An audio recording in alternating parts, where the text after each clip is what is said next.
Death Valley, Clemson, South Carolina, and a sea of orange, greeting the Clemson Tigers and the visiting Georgia Bulldogs. Welcome, everybody, with my partner, Gary Danielson. I'm Brent Musburger. Nice to be back with you. Well, Georgia's coming off a wonderful year, their first SEC title in 2 decades, 13-1. They won the Nokia Sugar Bowl, but brand new year, Gary. Yeah, you're right. I mean, they got the coach of the year returning, the defensive player in the SEC returning, the quarterback offensive player of the year returning. But in college football, all 5 offensive linemen must be replaced for Georgia. That is going to be the pressure point of this team if Georgia's going to repeat. And the lingering nightmare here in Clemson is last year's bowl defeat at the hands of Texas Tech. They gave up 55 points, and Tommy Bowden has changed a lot of things. Brent, I think you're right. I think it might have been a remodel anyway, but Tommy decided to renovate this team. He's going to call the plays. It's back to basics. They want to run the ball and play physical football. All right. Well, one of the grandest entrances in all of college football. We push to the top of the hill, and Jackaroot. It's the wildest tradition you'll ever see. Every player rubs Howard's rock, given to former Clemson coach Frank Howard from the original Death Valley. Brent, 2003's college football is underway. There is nothing like it as you watch him spill down the hill. 83,000 on hand. It's Clemson, Georgia. It's an ancient neighborhood rivalry.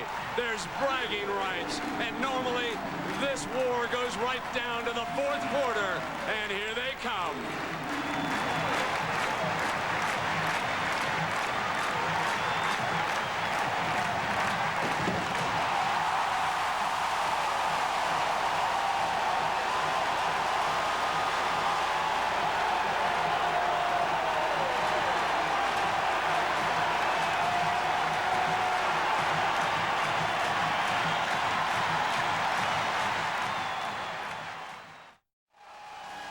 Coaching connection, and it's a solid one. Mark Rick, for a long time, was an assistant under Tommy Bowden's daddy, Bobby Bowden, down at Florida State. How about it? 5th season as the Clemson head coach. The weather today, it has been hot and muggy. 83 degrees, 75% humidity, but they tell me there's very little chance of thunderstorms in the area. Billy Bennett, one of the premier kickers, and 2 fine deep men for Clemson. Justin Miller and Derek Hamilton will attempt to give Charlie Whitehurst field position here at the start of the game. Miller's on the right. He's an All-American corner, talking to Hamilton, one of the wideouts. You can see them shaking hands just inside the 5-yard line. Both of them are dangerous. Bennett, though, is a spot kicker. He can pick up a certain point on the field and nail it. This has been a key item for Coach Rick and the Georgia staff up in Athens as they get ready for a brand new season.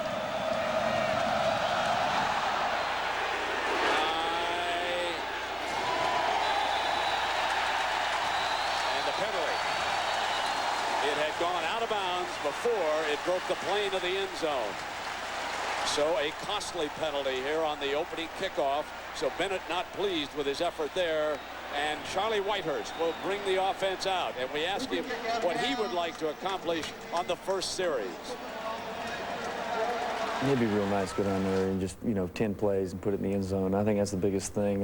Just set the tone for the entire game, take some pressure off our defense, and just hopefully get the upper hand. You might remember the last name. His daddy, David Whitehurst, played professionally for the Green Bay Packers. Mom and dad are here in attendance, very excited. First time a huddle has ever gotten a cheer. Dwayne Coleman, the starting running back, 1st and 10. The fumble on the opening snap, and Whitehurst gains the yard. Let's go back as we take a look at the backs and receivers. Kevin Youngblood, the lone returning starter, but in that offensive line in front of these fellas, there's a lot of experience. Nathan Bennett is the only untested warrior in there. Now, a year ago, and ever since Tommy Bowden has been here, he has gone with the non-huddle. He has gone back to the huddle. That gives him a lot more option combo calls in the huddle. We'll explain that as the afternoon unfolds. 2nd down and 9. And the first pass, that flanker screen. Youngblood crosses the 40, and it will be third down against this Georgia defense. And there are some big questions. David Pollock, the All-American at the one-in spot, is the lone returning starter. Will Thompson injured and out. The linebackers are all brand new. And in the defensive backfield, they must go without Kentrell Curry. That means that Thomas Davis, who was going to start at linebacker, is back at safety. Third down and 3 on the one back. Whitehurst away from pressure, throws. First down, Clemson. Out of bounds near midfield is Curry, number 1. That's what you love about Charlie Whitehurst. He may not wow you with his scrambling ability, but he's the total package. Remember, he was recruited here in the midst of what Brent was talking about, that 4 wide receiver spread offense, so he knows how to throw on the run. Little pick play to the outside, picks up the first down. So a lot of the packages that were in with the 4 wide receivers are still in. They're just doing it under center. Tony Elliott, and they stack 3 wide to the right. And they throw that flanker screen, a little wrinkle. Hamilton dashes, picks up 9 yards on it. That's exactly what Brent was talking about, the 2 plays in the huddle right there, and that's exactly what happened. Charlie Whitehurst, the quarterback, comes up. If the 3 receivers out there are not covered by more than 3 men, he'll just run the quick pass. If they're covered, he'll call a run play. This is the options that a thinking quarterback, a huddling quarterback, that can give you. And they're in 2nd and 1, and they come out in that power I. Fullback set directly in front of the tailback here on 2nd and short. And the running game for a first down is Chad Jasmine. They used both fullbacks, and they lined Jasmine up as a tailback, their best power running game. That's what Coach Bowden told us yesterday they were going to use in those short yardage situations. And we see Jasmine's ability to move the chain. First down and 10 inside the 40-yard line. This time they split the backs. 3 wide, slot a receiver to Whitehurst left, looks for the slot, now comes back to Coleman, the running back, and it was very well defended that time by the Dogs. You can see that Taylor was there, Thurman was also there, number 33, coming over to read that play. A lot of different formations, a lot of different sets that Georgia's going to have to deal with. I was really impressed watching practice, Brent, how good a footwork that Charlie Whitehurst does. Look at his shifts, both feet, when he wants to throw the seemingly easy pass to the running back. A lot of quarterbacks cross over when they do that. He has been very well taught, and you wonder if a lot of it came from his father.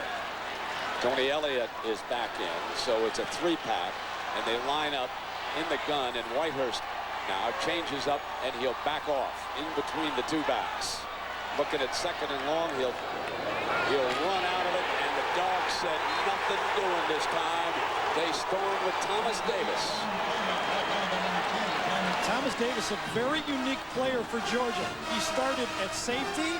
He was listed to start as outside linebacker, but with an injury, he's been moved back to safety, and here he is, lines up at the end of the line of scrimmage, a stunt inside and right into the play. Good design defensive stunt by Georgia to maneuver right into the teeth of that draw play. Now it's 3rd down and 13, and they go 4 wide. And 1 running back in this obvious passing situation. It's blitzed, deflected, incomplete, and it's 4th down coming up for the Tigers. So an outstanding defensive sequence for the Bulldogs, especially Odell Thurman, the sophomore from Monticello, Georgia. He deflects that pass. He was in on the first down play, and Clemson, after starting off crisply, is now forced to punt it away. And Cole Chasen dropping back inside the 45-yard line to punt. And the special teams betrayed the Tigers a year ago. They had a snap on a punt fumble. Damian Gary, one of the best in the business, is back deep for Georgia, standing at the 10-yard line. Hoping now to give David Greene some field position to start off here for the Dogs. It is hanging high. Can they keep it out of the end zone? They cannot. It'll come out on the 20-yard line. We're scoreless. Georgia's first series of the new season is coming up.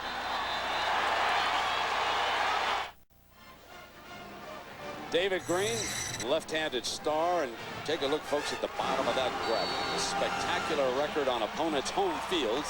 That, of course, does not include the neutral site where the Gators beat the Dogs down in Jacksonville. But 8-0 away from home, that's pretty remarkable. And it is now 1st and 10. Brand new running back this year, of course, Tony Milton, getting the first call for the Dogs. A beautiful cutback for Milton to the 36-yard line. And we asked Greene, what would you like to accomplish on the first series? You know, we're ready to play, you know, and I think just coming out the first series, being crisp, making sure that, you know, we're you know, got all our assignments down pat, and that we're executing. Well, all the assignments were down pat that time. Brand new offensive line paved the way for a 16-yard gain. Gene Gillis, number 74, going to be a good one. Milton on the second carry is stacked up. All right, John, and here David Greene rolling out to the left with his first pass to Robert Brannon, a senior tight end. This the Georgia offense. Gibson and Benjamin Watson came back for his senior season. They're the returning starters. And as I mentioned, brand new offensive line. Gene Gillis, number 74 out of the Miami area, could wind up being a star. 3rd down and 2 for Rick and the Dogs. They line it up in the I. Couple of tight ends and one wide. They show run all the way and play fake, and Greene going to put it up down the middle. Going to go Gibson, got him open for a touchdown. Touchdown! Georgia scores. They show run, and Gibson goes one-on-one against the all Mr. Everything. And Justin Miller couldn't handle him. A 56-yard scoring strike. Greene to Gibson. Beautiful patience. Look at the inside technique. He should not get beat to the inside. The beautiful route by Gibson. He stayed very patient, made a good strong fake, and Miller said, oh man, this guy is not only fast, he's skilled in the perfect throw on 3rd and short. Left-footed kicker Bennett now will attempt to make it 7-0. And the Dogs open up this season just like they finished the last. Georgia scores. Huggins gotta love that. It's 7-0. So David Greene puts Georgia up on that beautiful scoring strike to Gibson. Double tight, one running back. 3rd down and short, and up they come firing. Had one-on-one, and it was there. Well scouted by the Georgia coaching staff. Bennett now his second kickoff. He kicked the first one out of bounds. This will be Hamilton. He's going to come out. Hamilton on a cutback is still short of the 20-yard line. And we check in with Jackaroo. Jack. Well, Brent, you can see it is hot down here. I talked to both trainers. A 200-pound player during the course of this game will lose 2.5 gallons of fluid. That means they've had to do dehydration preparation, not since yesterday, not since Thursday, since last Tuesday, picking what they eat and what they consume to be ready for the 4th quarter. Should pour it over your head. Hey, Uga's over there. He's got an ice pack. And out of way, Uga 6.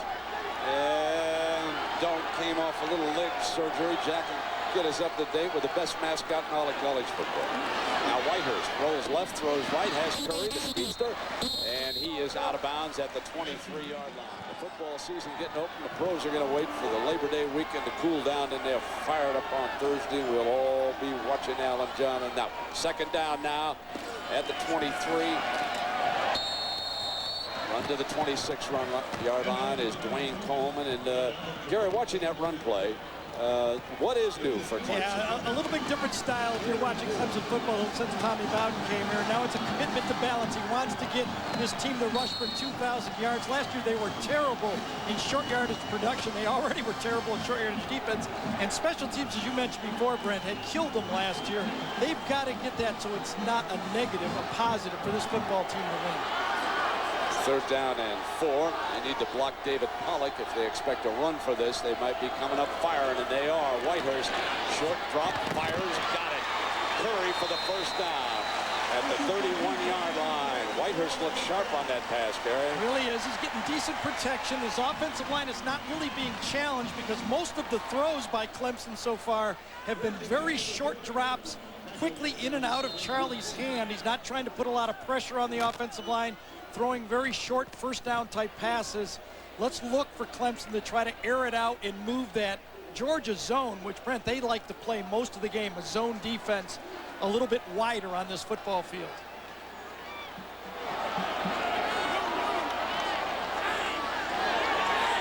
First down and 10 from the 31-yard line. They come right back with that running game, and Georgia says nothing doing. Derek White makes the play in the backfield. So we're at the bottom of the hour. We're live here in Clemson, South Carolina. One of the grand scenes in college football. Georgia struck on its first series of the new season. David Greene to Gibson for the 6 points, and it is 7-0 with 7.5 minutes to go here in the opening quarter. And Whitehurst is back now in second down and long. Clemson's search for a running back continues. Coleman now with 3 carries and -2. Downfield, caught on the juggle. First down. Bobby Williamson, the tight end. And we have the quarterback, Whitehurst, shaken up. Oh, Thomas Davis, Brent, got him right as he let go of this perfect throw. Davis was on block coming off of the corner, number 10. That's a mistake. Watch it. Steps right into it, takes it right on the numbers. Thomas Davis, the rover in this defense. Oh, that is a beautiful play in there. And what a throw. Whitehurst knew that that was coming at him all the way on block, and he still delivered a strike for a first down. Whitehurst lines up back in the shotgun. Ball just short of the 45-yard line. Inside handoff on the running game. Coleman slammed as he comes across the 45-yard line. Bruce Thornton's there. You saw Coleman, number 3. The hairdo, he's out of the Naples, Florida area. And so they ask him now on a hot day, what do you do? He says, I just mush it down. I just mush it down, put the helmet on top of it, and I don't even know it's there. Now, Brent, I know the demographics of Naples. Where does he get that done in Naples?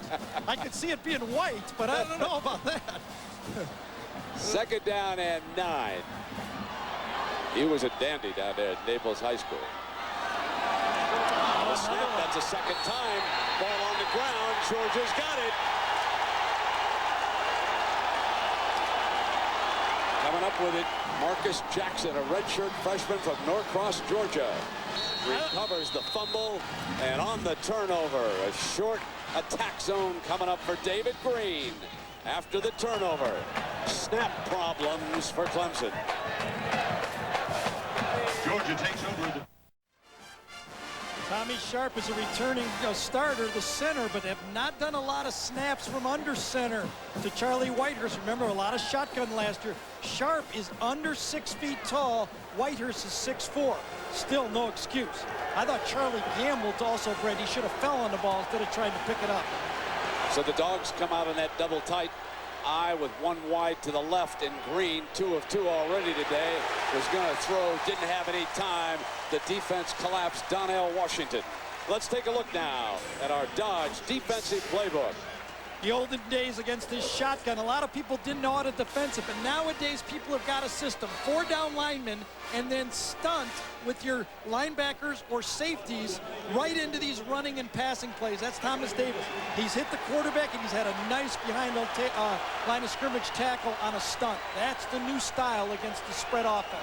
Damian Gary flanked now to the left, and Milton slammed again by this defense. There is a penalty flag thrown. J.J. Howard made the play for this defense for the Tigers. This is a Southeastern Conference crew. Last year when they played in Athens, it was an ACC crew. Face mask. It's a defense. 15-yard penalty. That's a major one. Previous spot. That's a 15-yard penalty against this defense. 2 starters up front, Vaughn and Washington. J.J. Howard has a young brother over the Georgia sideline. John Leake, leading tackler. He returns as one of their linebackers, and Justin Miller returning on that corner, was beaten for that 56-yard touchdown pass to Gibson a short time ago. First down and 10. And because of that penalty, which is a major infraction, a 15-yarder, ball is spotted inside the 35-yard line here. And Milton on a cutback, running well here in the early going to the 31-yard line. Second down and 8. And Uggers over there, tongue out saying, come on, offense, let's move the football. That one score, not enough here in Death Valley. Greene's back, gets time underneath. Well defended that time, and look who's caught up with Ugger, Jackaroo. Well, Brett, you know the Georgia Bulldogs have been struck by injuries in preseason. Even Uga had off-season surgery.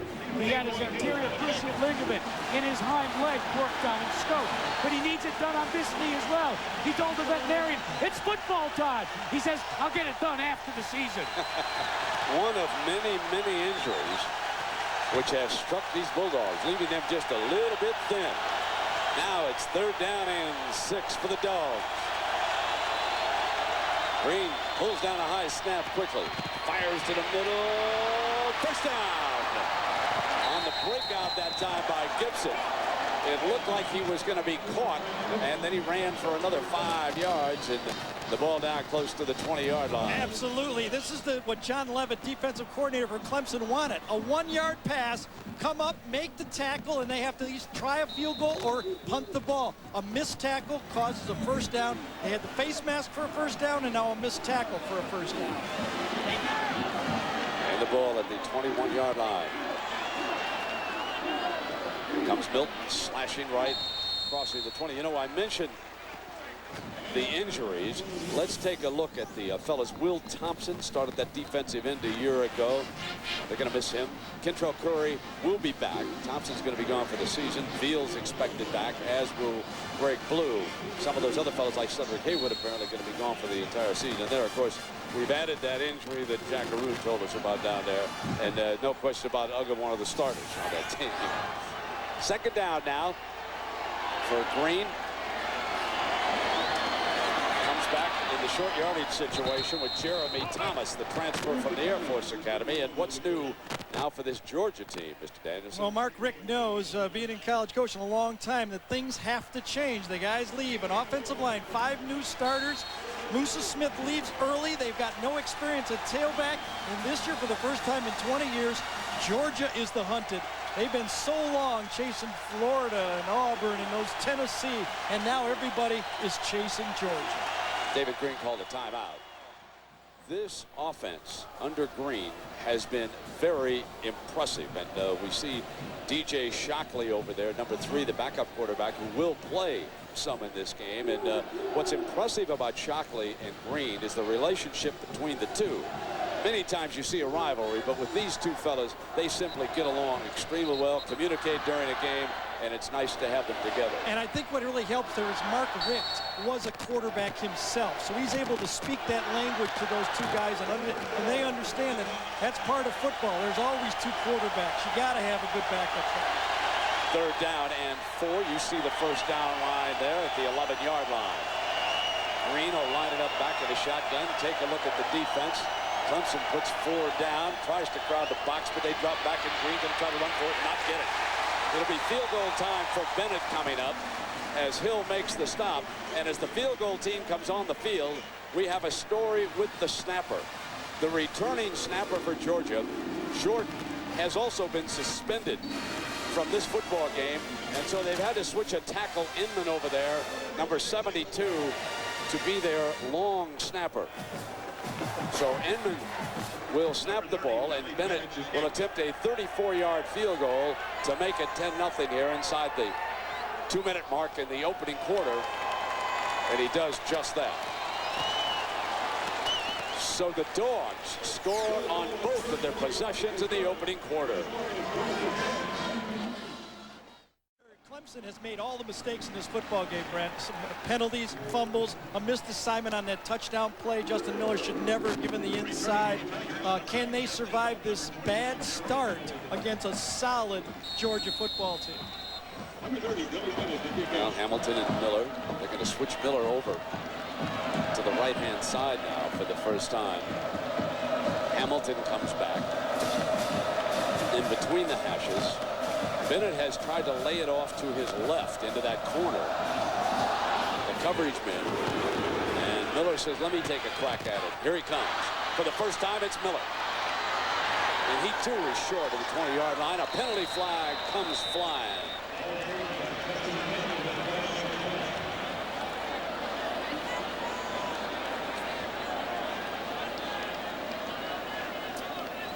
Mistake after mistake for Clemson so far in this football game. Cannot get the crowd in the game like this. We have an illegal block in the back against the receiving team on the return. Penalty will be 10 yards from the end of the run, first down. Derek Hamilton, Brent, is the guy we're going to be watching in this football game. You set him up. All-purpose yards. ACC led it last year. Great receiver. He had a 77-yard touchdown reverse last year in the bowl game. We will watch him all day as he gets those hidden yards for this team, and it looks like Clemson is going to need those yards in this game. Well, Clemson needs a long, sustained drive here behind Charlie Whitehurst. And they need to get Coleman going. The Dogs have just stomped on him at the line of scrimmage. For this renewed vigor and interest in the running game, Clemson's been unable to get anything going. Coleman is whacked again as Golston, the nose tackle, in to make the stop. David Pollock, of course, they're All-Americans. We asked him about the approach to the game. We want to come out flying. You know, we want to come out and execute correctly. You know, we want to tackle. No missed tackles. Missed tackles is the enemy of defenses. We got to come out and tackle, play sound defense, and most of all, have fun. Most of all, have fun. And so far, if you're a dog, it's been a whole lot of fun. 10-0. Not a lot of fun for the Tigers right now. They need a little bit of a rally here. They need something good to happen. 2nd and 7. Whitehurst to try to make it from the shotgun. Rolls away from trouble. And we'll just take it out of bounds. Interestingly, Brent, Tommy Bowden has accomplished what he wanted to do. He has run the ball 9 times and passed the ball 8 times. That's the balance he's looking for. Unfortunately, they've only rushed the ball for 6 yards. So that patience may get a little thin as this game keeps going, because it's hard to keep dialing those running plays if you get nothing out of it. We talked to Tommy about that, and he said, you know, I want balance, but I don't have to get all that balance right here in the first game. I might have to go to my passing game if it doesn't work. Well, he will here. Look at this stack over to the left side of the formation. Now Coleman will have to watch for a blitzer here. It'll be 3rd down, but the Dogs rush 4, and the O-line breaks down. Whitehurst on the move and throws it incomplete on the move, and Clemson forced to punt. And Georgia's defense making a statement here early. I mean, they have really closed down on Whitehurst and the Tigers. Very interesting there. Charlie rotated and scrambled to his right, but all of his receivers, as you pointed out, the stack was to his left. So when he scrambled out, he had no one to throw to. Cole chasing. Back to punt again. This is a dangerous one. Back at his end zone. Terry makes sure he's got 10 teammates out there. He's standing at about the 45-yard line. This is a low punt. Terry will just get away from it. Again, short field coming up for the Dogs. They already lead 10-0. You know, the Shockley trots onto the field. So DJ Shockley. And do they change with Greene on the sideline and Shockley at quarterback? They do not. Shockley is not just a runner.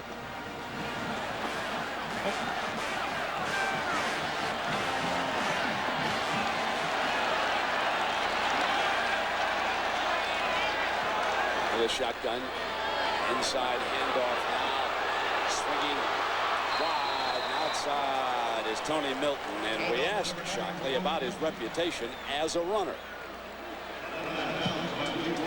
The athleticism in there, hey, when he comes in, he's going to run. They're going to try to contain him, do this and do that. I said, okay, fine, you can do that if you want to, but if you don't, I just stand back there and throw the ball. And I mean, that's my teammates know that, and that's the biggest thing.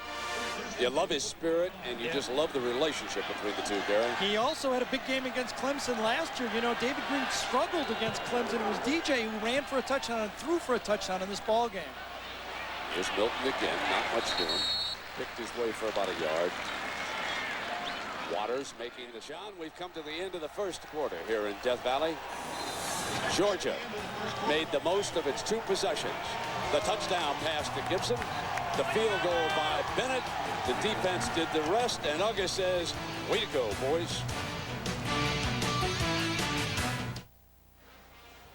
Gary, this is a very important quarter, I think, for the Clemson defense. They were torched by Texas Tech. They've got to shut Georgia down here. I love the way Mark Richt has brought in DJ Shockley here. Just as they started getting ready for David Greene, they bring a different look and force them to game plan for 2 guys. I think it's a great move at this time.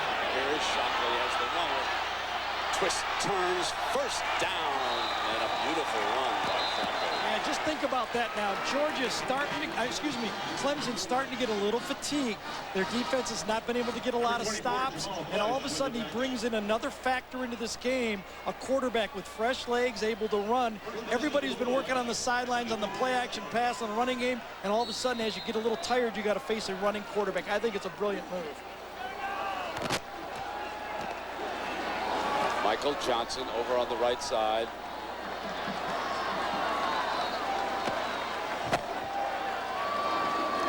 Shockley drops it off to the middle, and that's another first down with Damian Gary. Well, fatigue, especially with defensive linemen in this situation. We approach the 90 mark, 75% humidity, light breeze.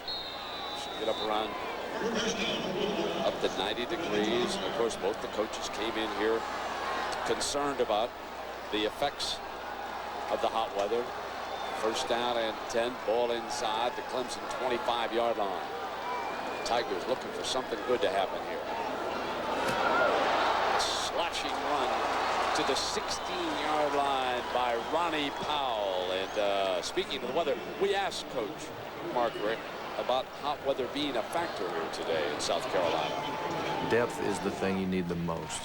And that's probably what we have the least of right now going into a season. For me, I can't remember having such a lack of depth and experience depth.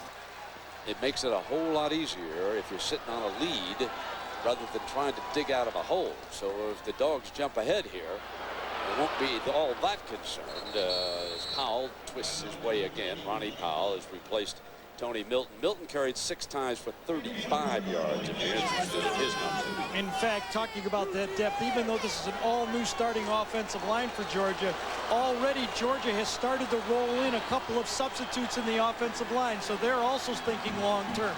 The biggest problem for Clemson so far in this game, their mistakes have not allowed this to be a home field advantage. The crowd is not in the game at all.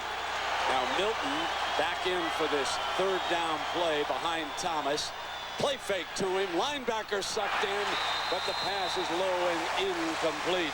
Intended for Benny Watson, the senior Leroy Hill. Leroy got some pressure on the quarterback that time. That was the play that really forced Shockley to get rid of that ball before he could get the first down.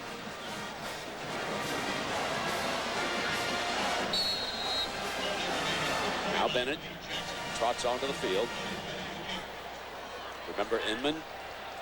He's been perfect. A couple of long snaps so far. This a 32-yarder. Bad snap. Bennett picks it up on a scramble. Looks for a receiver downfield. Still looks. Keeps it. Bennett makes the most of it to the 14-yard line. But boy, he was coming up firing. He was looking for a left-handed throw. Lionel Richardson comes over on him, and there's the problem. We told you that Jordan had been suspended and missing their long snapper. I think he may have got it. Clemson stayed back like it was a fake. Instead of attacking the kicker that time with the ball, they just laid back on defense and let him run for a short first down. It was very, very close.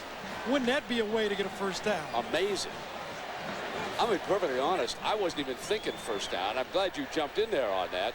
I was thinking he was looking down toward the end zone, but it was Clemson. 4th and 2 at the 15-yard line. The chains will tell the story. No. Didn't get it.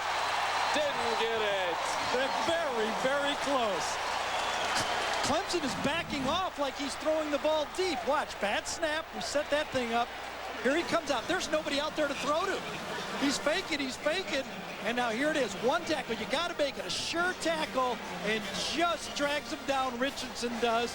Does he cross that line? The yellow line sitting right there, and just short of perfect call.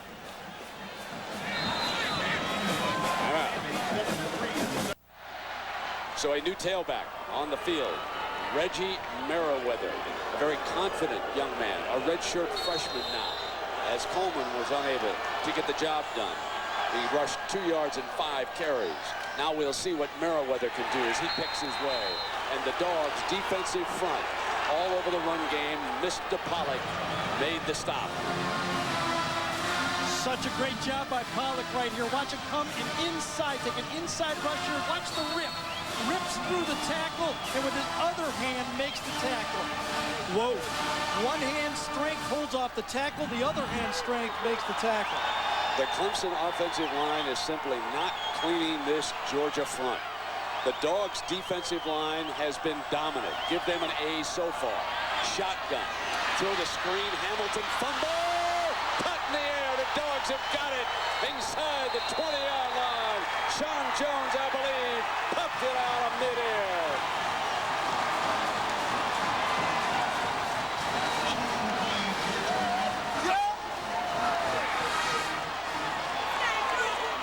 Clemson attempts to go to a very safe play. The wide receiver screen.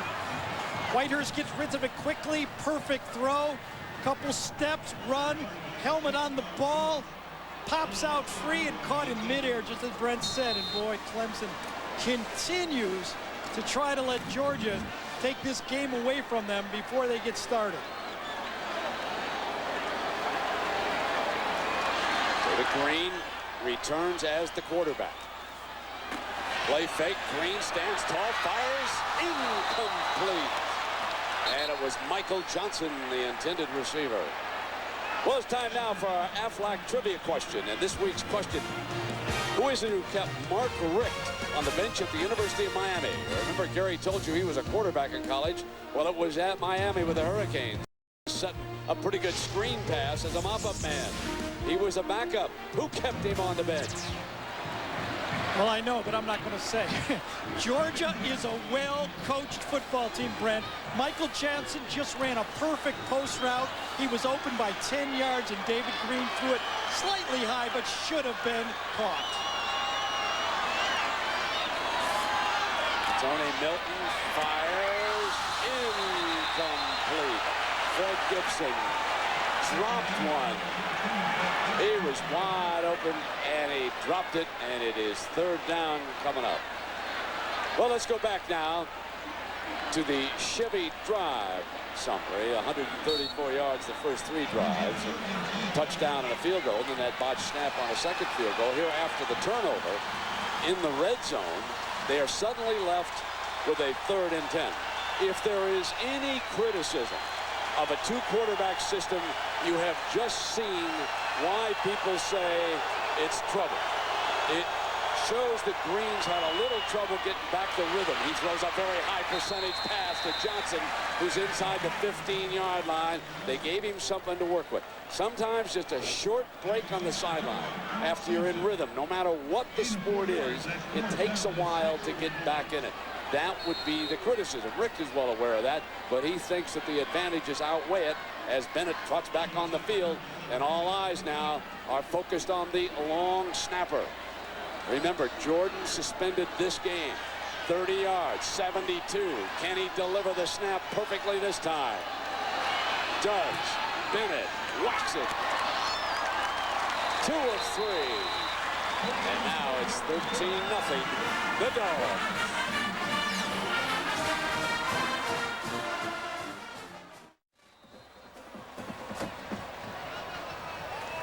So it's 13-0 now, and Clemson looking for something to happen.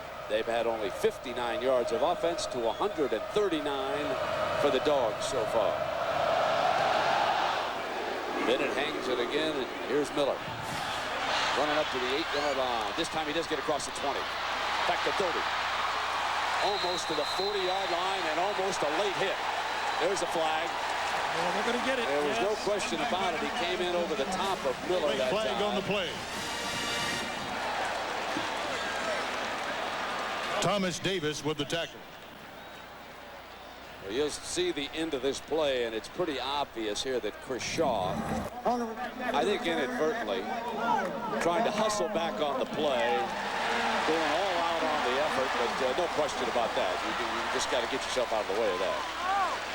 So here's our Pack Life game summary, Gary. It's been a number of things that have cost Clemson. Georgia's athletic speed on defense and great execution by the Stars. David Greene, Gibson, they have done a lot of things right, while Clemson has done a lot of things wrong. This drive right here, great field position, is the time for Clemson to get back in the football game. This is an opportunity for Charlie Whitehurst. Stack three, throw now to Hamilton, and there's a good 11 yards on a first down play, just shy of the 35-yard line. And wouldn't this be huge for the Tigers now if they could storm back on this drive? Tommy Bowden is calling all of the plays this year. So you can see our scene here at the top of the hour. Early on, we start our triple header on ABC.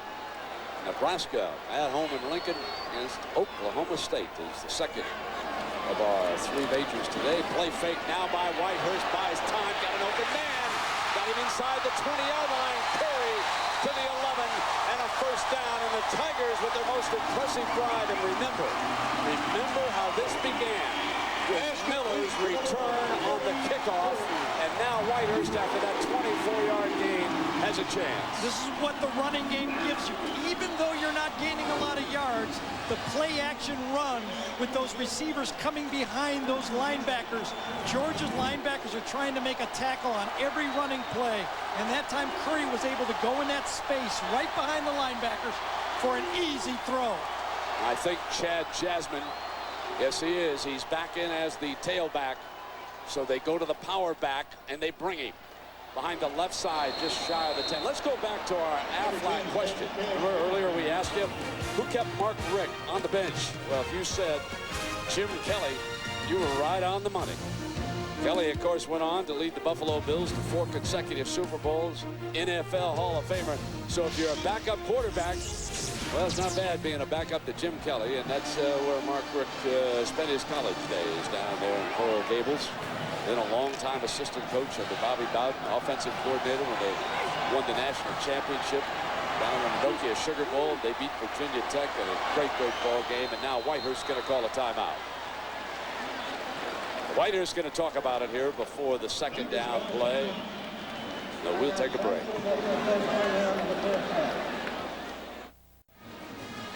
Best scoring opportunity of the game so far for the Clemson Tigers. Off to the left goes Youngblood. And second and long down here, I would assume this is a passing down with Clemson. They don't want third and long. Curry's over to the right. Merriweather is into the running back. The fullback is there in the eye. Play fake Merriweather. Block. Going to throw down to the back. Slipping out. Chad Jasmine. At about 13-0 Georgia over Clemson. Big third down now for the Tigers. They need 3 yards. They can get a first down around the 2-yard line. Whitehurst lines it up back in the shotgun. Curry, the speedster, in motion through the formation. They're going to roll in that direction. Whitehurst looks deflected. Curry's got it, but he's short, and the whistle blows. He was out of bounds, short of that first down, bringing up a decision and a 4th down here. Brent, watch David Pollock right here. He gets double teamed on the play, does not get knocked down, puts up the paw, knocks down the pass, or that could have been a touchdown. Curry does a nice job, and as you said, just short. Pollock said, oh, man. They're going to go for the touchdown or the first down. Instead of the field goal, Coach Bowden figuring that even if we miss, you would leave them down inside the 5-yard line here. Bad field position. He's going to take his shot. Remember, he can get a first down without a touchdown. They're going to throw it back to the quarterback.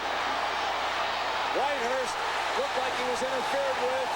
No penalty flag. Whitehurst can't believe it. It looked like live from up here, like there was clear interference, and I think that's what Bowden is out complaining about.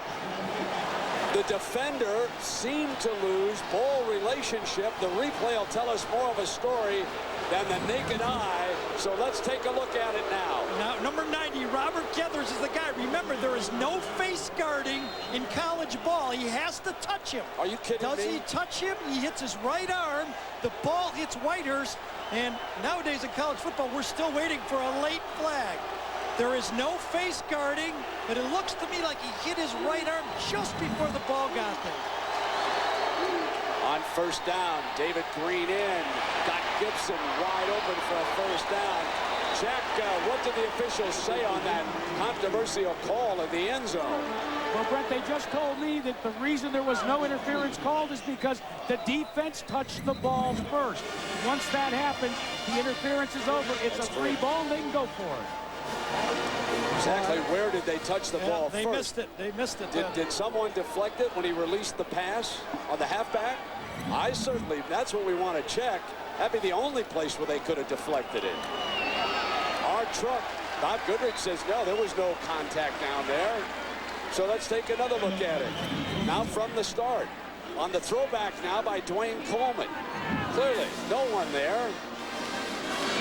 What a great play by Robert Gethers, even to be there, though. Followed his assignment. Hits Charlie Whitehurst's right shoulder. The ball was not tipped. That was a miss. Well, early in the season, they're entitled to a miss too, I guess, but that's a huge, costly one in this football game. Second down and 11. Shotgun look now for David Greene. Dogs are trying to keep it going here. Up over the middle to the 23-yard line. Ben Watson, the big tight end, making the catch. But a reminder, Thursday night, NFL gets off of that super start at 8 Eastern. You'll see all of the singing stars there. Then bring it on. The Jets and the Redskins, the season opener on Thursday. And the weekend will wrap up Monday night when the Super Bowl champion Bucs face the Eagles here on ABC. Well, there you see David Greene. Eric Zier's record is what he's after. He's eclipsed him a couple of times, and now he's headed for that junior record. Well on his way here. Greene is thrown for almost 100 yards today, just too shy. Back to go again. If it's complete, it's 100. It's complete. At the 45-yard line, Mr. Gibson up in the air. And I'm going to tell you, when Greene's in a rhythm, he's a big-timer, folks. Big-timer.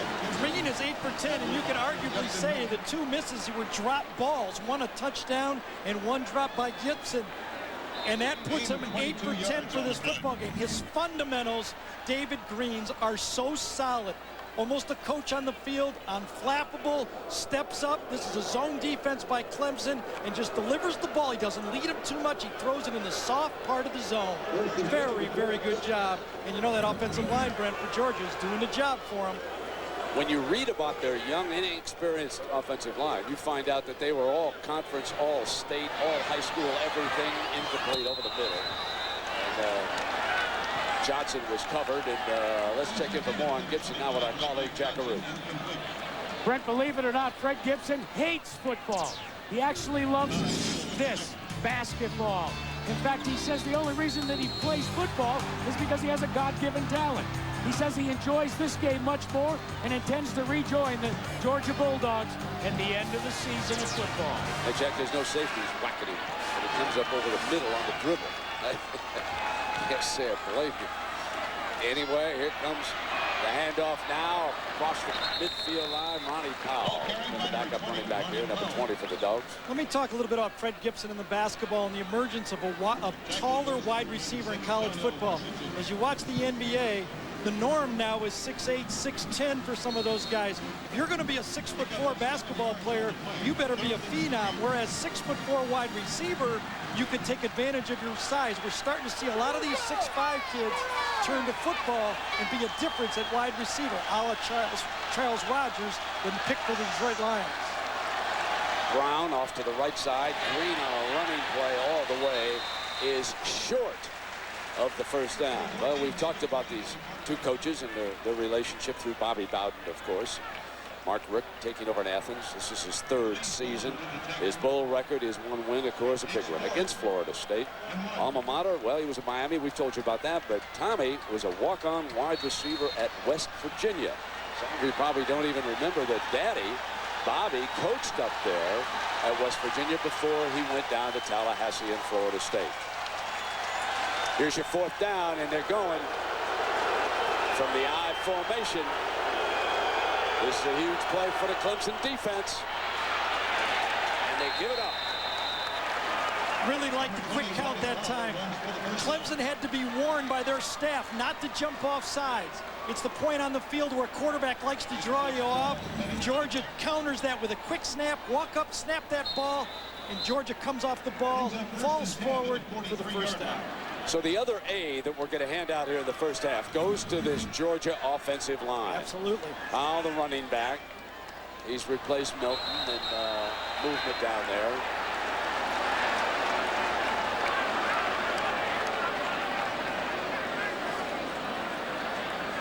Clemson was in the neutral zone, it looked like, and then the center snapped it to David Greene.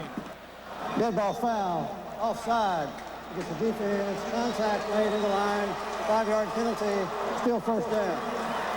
Well, they're making mistakes, and they had the biggest break go against them, too, when that what seemed to us to be interference was not called down there in the end zone. And you can see the difference. I mean, Georgia's pounding on them right now so far. This has been an impressive drive by Georgia. David Greene has brought them right off their own end zone line, 5-yard line or so, all the way out here to the 40-yard line.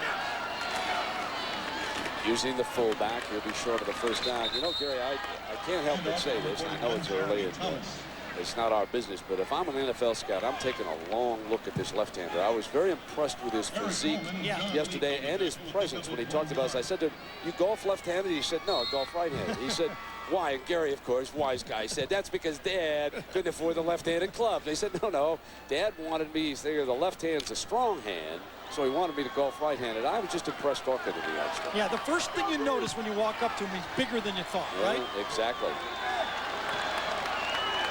2nd down and 4. Play fake, gets hit on the release, high and incomplete. And under pressure. Great football tradition down here at Clemson. Right now, they just like a couple of scores.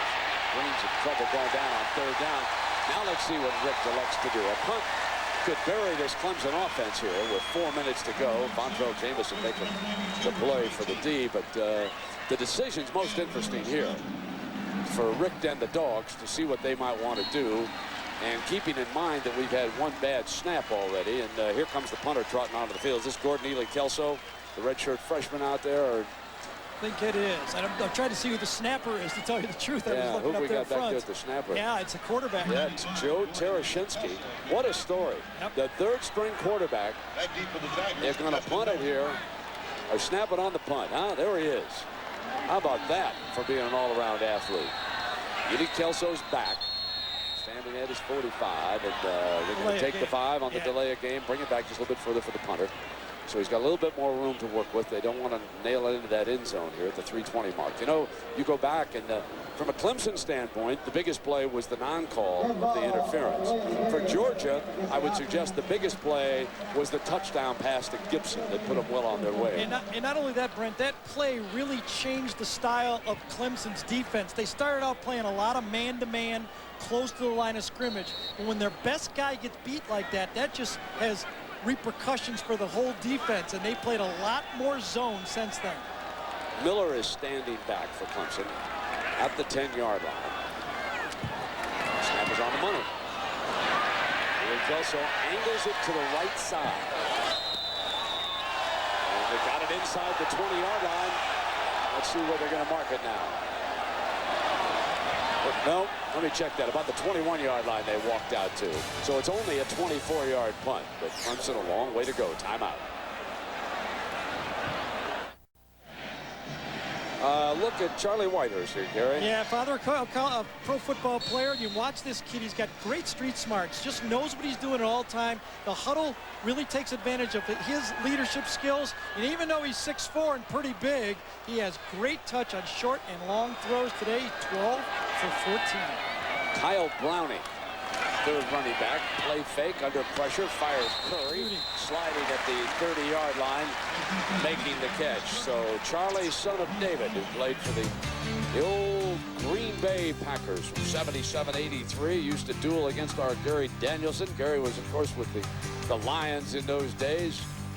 Whitehurst Sr. played at Furman. He's here with Mom, nervously watching son, and hopeful that Charlie can lead the Tigers back. They're going to measure after the slide there by Curry on the spot over here. And what did he say? He said his daughter is playing basketball here at Clemson, and his 14-year-old son has to go back tonight for another football game. And Mom was well on her way early to go watch the young son play. Let's check in now with Jack. Well, Brett, you know, Charlie Whitehurst grew up outside the environs of Atlanta, but he said that Georgia really wasn't that interested in him once Mark Richt arrived. He had talked to Jim Donnan, the previous coach, and he said, the only thing I wish they had been more interested in me. He said, I had my heart set here on going to Clemson. He said, that's what concerns me about this game. I don't want to get too emotional by trying to prove to Georgia that they should have recruited me harder. He said, all I got to do is kind of not play crazy. I need to lay back and do my thing.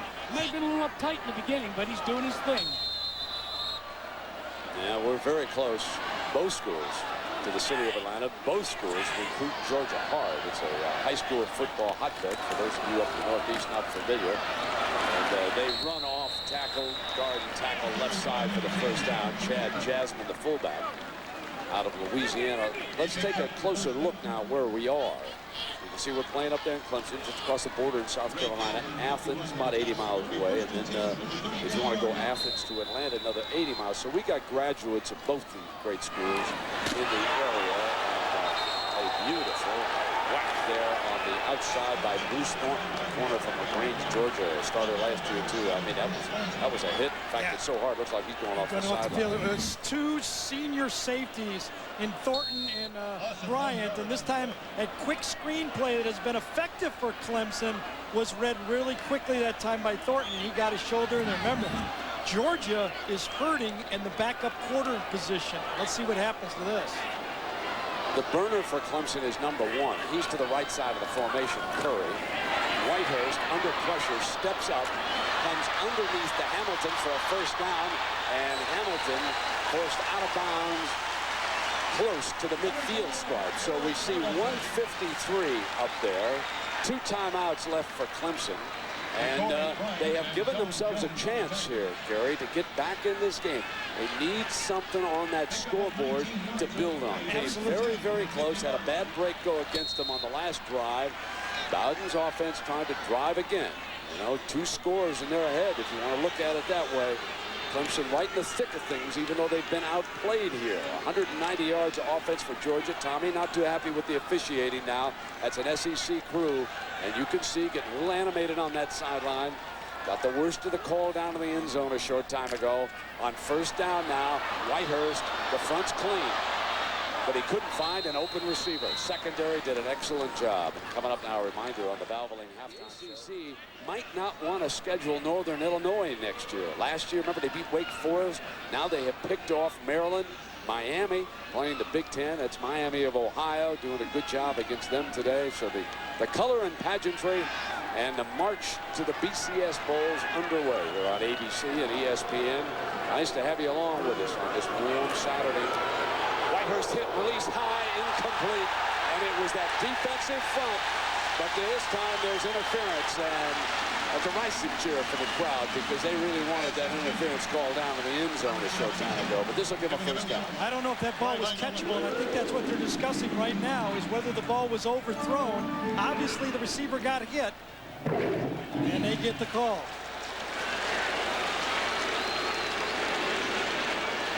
Six-man blitz this time by Georgia. They're in man-to-man coverage. Bryant has one-on-one coverage. The ball goes high.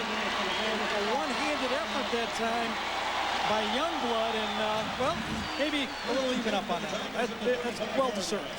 Now 1:42 now for the Tigers. We'll keep an eye on that scoreboard. 2 timeouts left now.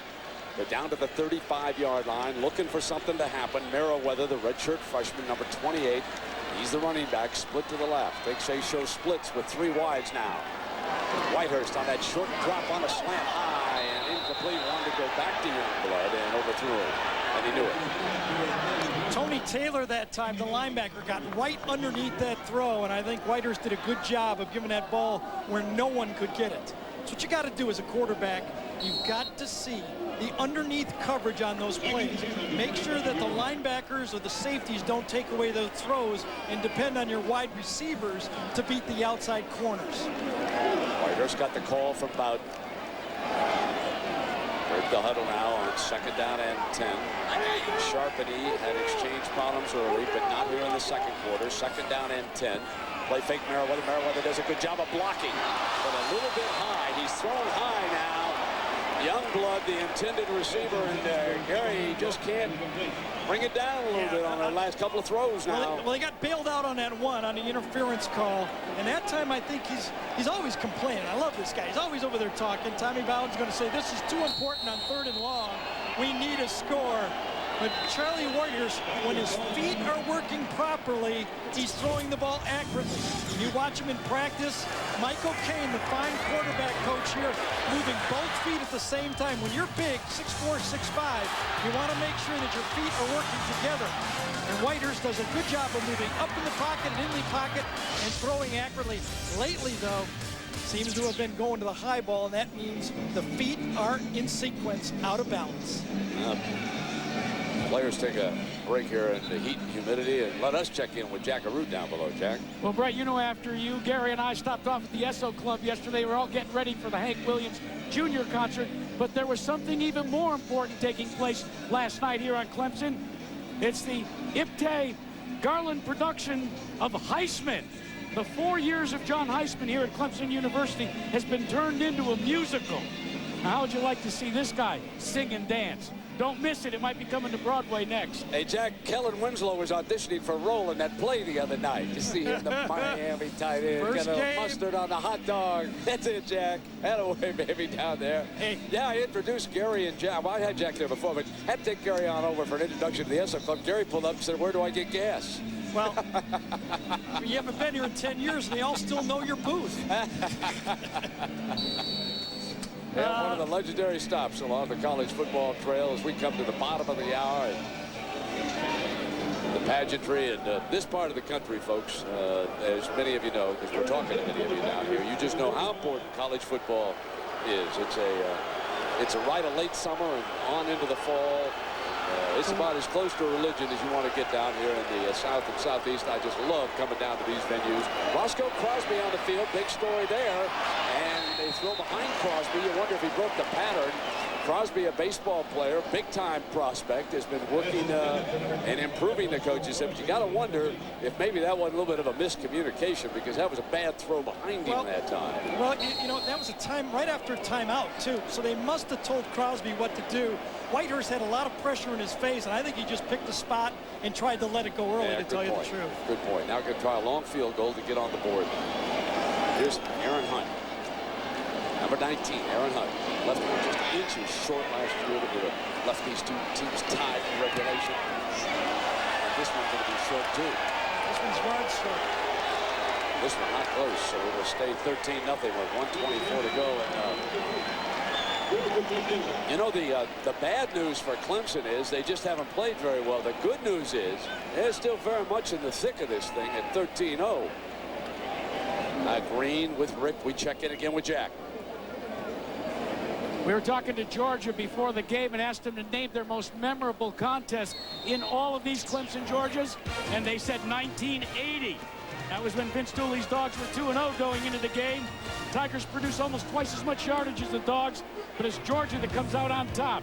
By the way, that season went on for Georgia to run the table, and they won their national championship. Yeah, Jack, and that quarterback of that team, Buck Ballou, is right off to my left. He's over here on the tape delay broadcast. And had a wonderful conversation. You know, Gary, it was interesting. Buck works on a radio talk station. I think it's the Fan down in Atlanta. I knew college football was on. Got in the car. You turn on the talk radio in Atlanta. BYU can't handle Georgia Tech. Wrong right away, but off we go. Folks, it was high noon. I'm coming through Atlanta. They're playing the national anthem on this station. I wanted to stop and salute. I got so fired up. It was something down there. But Buck does a radio show, much like Gary Danielson does in the late afternoon. And you better believe they talk some college football down there. Well, you're right. It's a way of life down here. That's the way it is. It's from morning until night. Second down now on a little bit of a draw play, and third down will be coming up. Milton back on the field for the Dogs, and Vaughn makes the stop. I'm surprised Clemson doesn't use the timeout here and force an opportunity to block a punt, and they do. Good job by Tommy that time, trying to bleed everything they can out of it. Well, David Greene, the junior quarterback, and let's meet this young man. People call me different things, but yeah, I guess most people could probably call me Greene. My favorite athlete is Michael Vick because he's so elusive. I mean, he's so fun to watch. Favorite food, steak. My favorite movie is Braveheart. I say that because it's just a great movie. Mel Gibson's great in it. So that is David Greene, one left-hander like it, another one. Greene not quite as elusive as Vick is, but I'm sure he likes him, and we certainly hope that, I guess it's Mike Vick now. When he was in college, folks used to call him Michael, but I guess I sure hope he gets back soon for the Falcons. I haven't seen much of David in person. We all watched him last year play, mostly by television. When you watch him play by play in a game like this, you notice he just doesn't make any mistakes. I mean, he might not make every play a positive play. There's just no negative plays from this guy. Coaches love that. Well, here he is facing Gary, a 3rd and 17, up by 13. Mark Richt doesn't want anything bad to have. Wants to take that 13-0, just wants to get on into the locker room. Clemson has no timeouts. Clemson no timeouts. Georgia will run the ball. Doesn't need to do anything fancy. Milton stretches the clock. Cut back, brings the seconds off. Does a great job of running time off, doesn't he?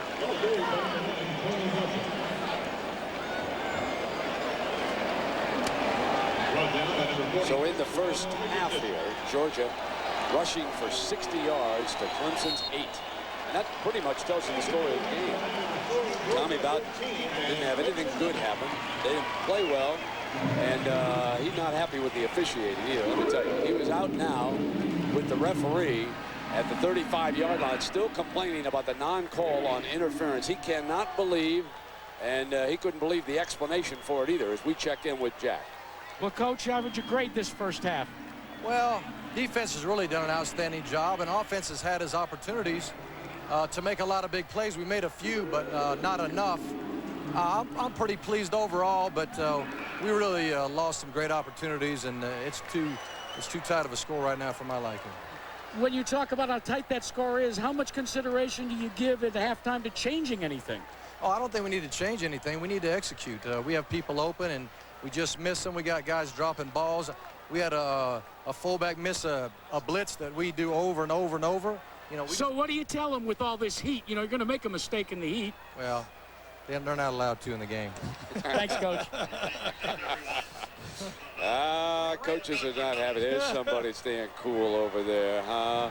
Nice little fan. You should see the guy we hire to do that to Brent in the booth most of the time. It is warm, ladies and gentlemen. It's been hot and humid down here in the southeast. But actually, Gary, I thought that Mark Richt put his finger on it. If you're a coach of Georgia right now, yeah, we did some good things, but it's still only 13-0, and Clemson's going to be an angry team here in the second half. I don't know if they can do anything about it, but they're going to be angry. And I know he knows that Charlie Whitehurst can move the ball. He's done it. That drop touchdown pass by Michael Johnson and the drop first down pass by Fred Gibson, 2 great throws, I believe, from David Greene, kept this game from being 17-0. We'd feel a lot better, a lot cooler going in at halftime. You look at the total yards. Georgia, 191. Clemson, 131. Greene was 8 of 12, 120 yards, and the 56-yard touchdown pass Gibson. So we'll be back after this message and a word from our ABC stations.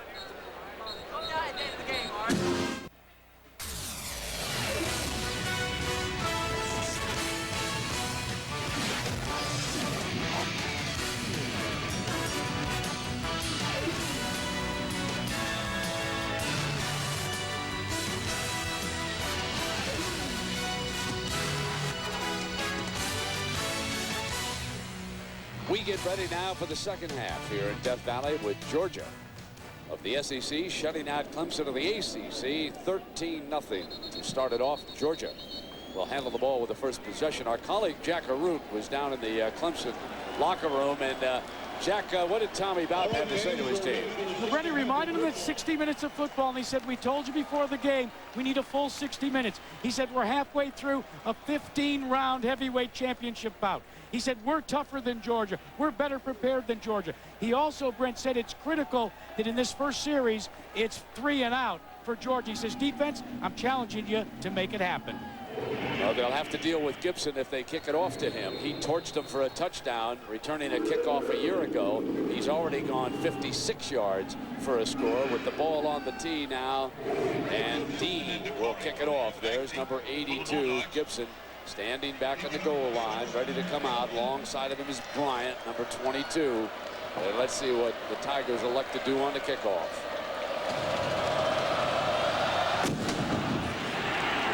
Kick it deep, so bring it out to 20. Put him right on the seat of his pants. And here's the QB comparison, Gary. Both quarterbacks have been very workmanlike in this football game, have not hurt their team at all. Greene's been sacked a couple three times, but he's got the young offensive line in front of him. But none of the problems from the quarterback has really keyed the team outside, I would say, of the fumbled snap by Charlie Whitehurst. That cost him points. David Greene opens the game. Whitehurst on the sideline, ready for his turn at bat. Milton, the running back, picked up 40 yards.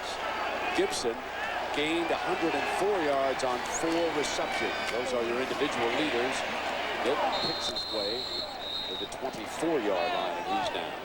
Well, of course, Georgia, everyone knows who follows Georgia football. Musa Smith was expected. He could have been playing for this football team, opted for the NFL draft, and that opened it up for Tony Milton.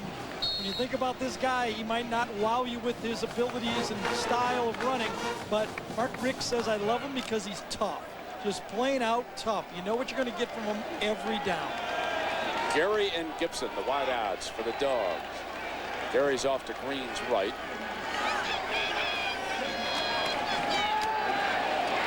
Middle, incomplete.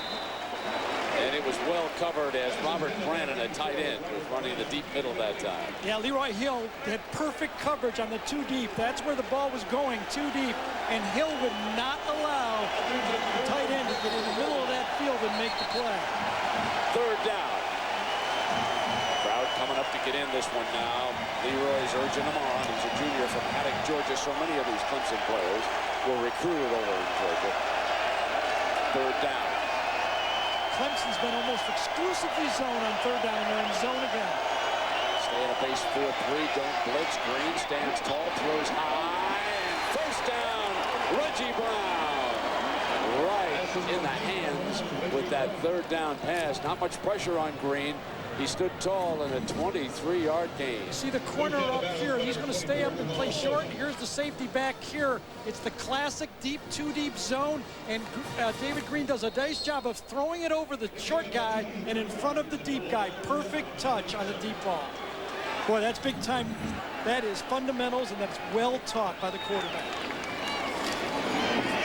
Milton cuts away, not from the second man. Down at the 43, that's Leroy Hill, linebacker coming up. So here we start the 3rd quarter in Clemson, South Carolina. And our key play, the throwback, and Clemson does not get the interference call. Question is, didn't he hit that arm as he went by him on the right side? So that's one of your key plays in this game, and it's 13-0. That was a 4th down play for the Tigers back in the first half.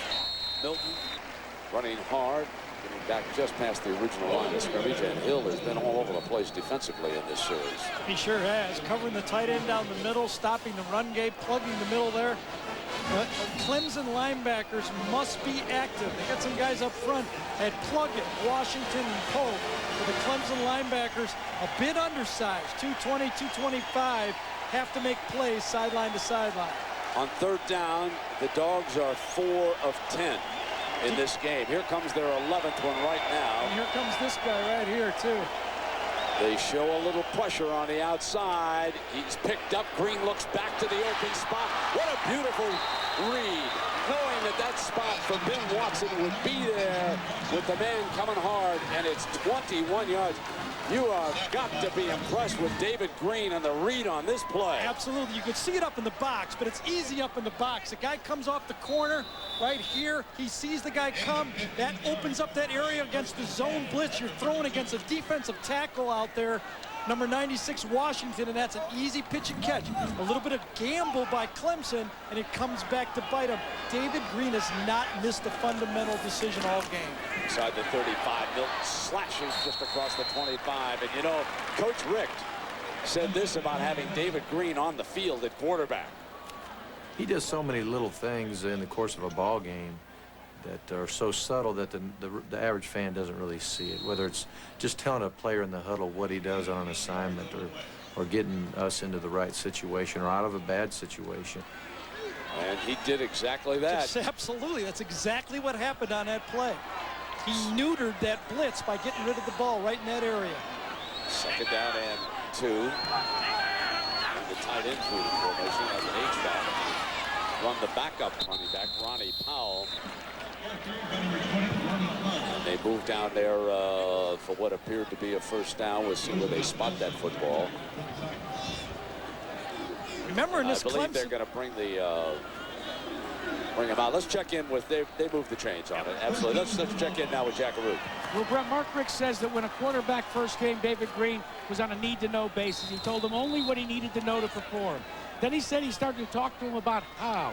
He said Mark says he's been amazed how quickly David Greene has learned why, to the point now where sometimes he overrules the coach.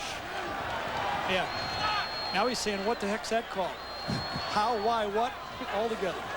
Ball at the 22-yard line. Powell muscles his way across the 20-yard line. You don't want to give this Georgia defense too many points here, especially early in the third. You don't want to give them a 20-0 lead, because last season that defense posted 5 shutouts in the first half and 2 in the second half. They ranked 3rd nationally with 29 scoreless quarters. So the Dog defense with another shutout here in the first half to open this season. And in fact, the last 7 games, they only gave up 31 points in the second half total. Second down. Here comes Powell. Slashes. Very close to another first down. And we remind you at the conclusion of the game, we'll select a Chevrolet player of the game from each team. Chevrolet makes a $1,000 contribution to each university's general scholarship fund. What's standing out for me right now, because Greene hit those 2 big passes on 3rd down, the offensive line now has been able to get on their blocks every time that running back is at least getting in the secondary before he gets touched. Those young offensive linemen are starting to feel confident about being able to run the ball. This drive started back on the 20-yard line. With pop to the 5-yard line. Second down and short. That's what we wondered about early, right, Brent? Could the 5 new offensive linemen for Georgia survive? Well, they survived the first half, and they're looking like they're starting to thrive out there right now. And what did Tommy say? We recruited every one of these guys and got none of them.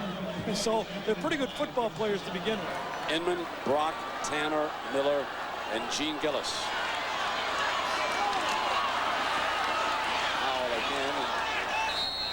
Muscles his way across the 5-yard line.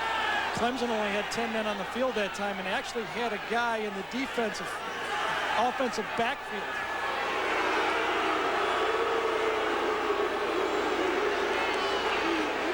I think it was Justin Miller and Freddie Gibson over there kind of whacking around. Look at this guy come on late right there. That's the 11th guy coming on late. That should have been a penalty, obviously, right? You would think. Just a touch offside. It's just a touch. I think he was beyond the neutral zone, right?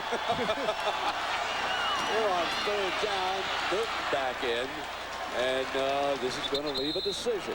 No, you got to kick the field goal here, don't you? Make it more than a 2-touchdown game.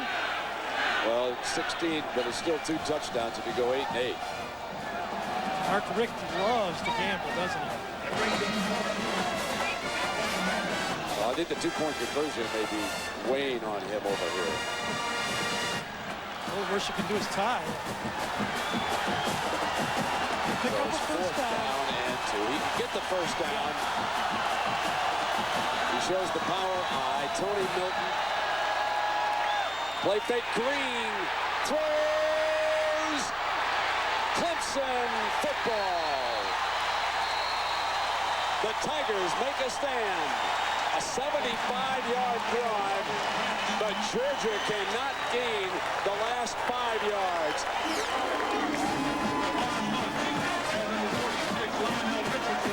Timeout. Tigers take over.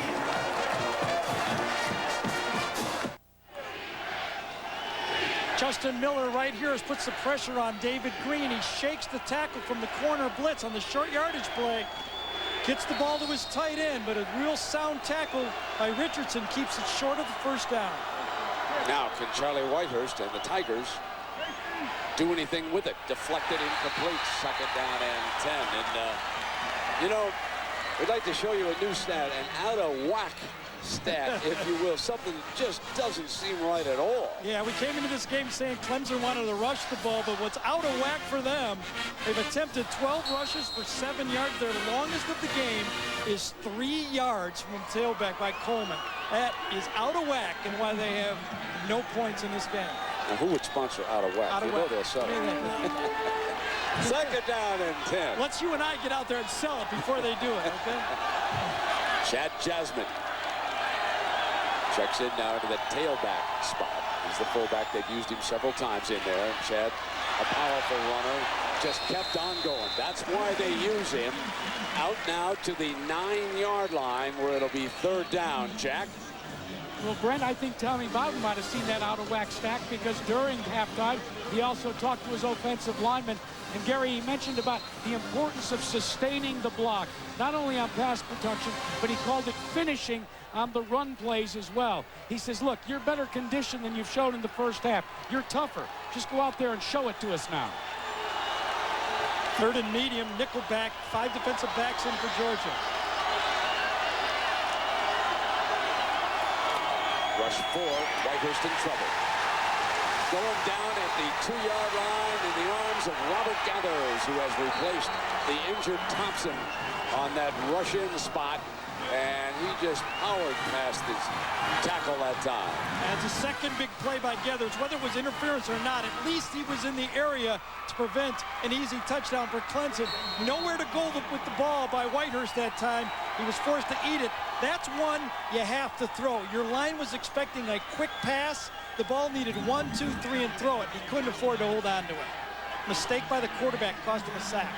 Jason, and he'll be back near that end line. No, tight punt here. Clemson's not able to spread out. Low and returnable. Fielded at the 44 by Gary. Now Georgia will have field position at the Clemson 31-yard line.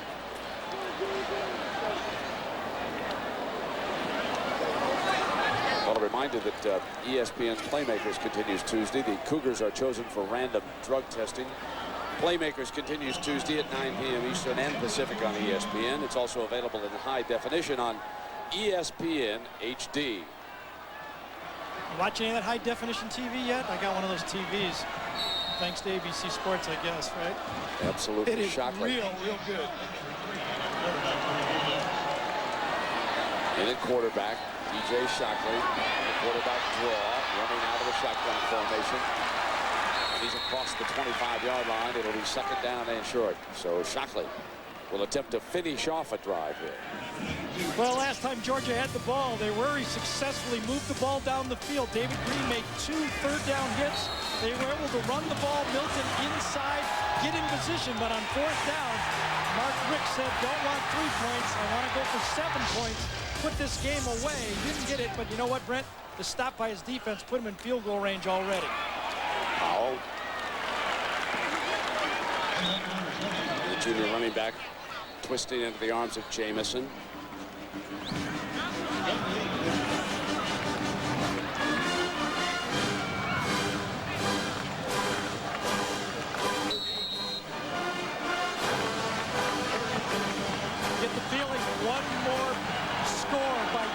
before Clemson. This game could get out of hand. Might not be able to come back against this good Georgia defense. Clemson must stop. 3rd down and 2. Now won't get it. Stopped at the 25-yard line. Eric Coleman, defensive tackle from Charlottesville, Virginia. That's really interesting how Coleman he ran from behind on that play, came around the back. That had to be a bust assignment, absolute bust. In short yardage play, you cannot allow a defensive tackle to get in your backfield like that. Missed assignment by that young offensive line. That's the first one I've noticed in this game. Now a 42-yard attempt here by Bennett. He's 2 of 3 here today. Inman, the snapper, on the money this time. And Bennett makes it a 16-0 score. 4.5 minutes to go in the 3rd. The Dogs pitching a shutout. Well, this is really close here, isn't it, Garrett? Yeah, I mean, it didn't seem any doubt from the kicker, but, you know, if there was a goalie there, it would have been tucked right inside the post, huh? Well, now the Clemson Tigers have got to get something going here. Only 7 rush yards, 130 total yards. Turned it over a couple of times. Time of possession, they've only had it less than 15 minutes, and the Dogs 25.5 minutes. So the Tigers have got to get a little Tiger rag here, a little juice in their step going. Here comes Miller now, 20-25. Bounces out, 30, 35, 40. Puts his helmet down, and maybe that'll lift him up here a little bit. Well, the defensive player, SEC Player of the Year, David Pollock last year. We've been watching him. He's already batted a pass down in this game. Special football player, just a non-stop motor, never takes a play off. And his hands, we talked about it, very strong.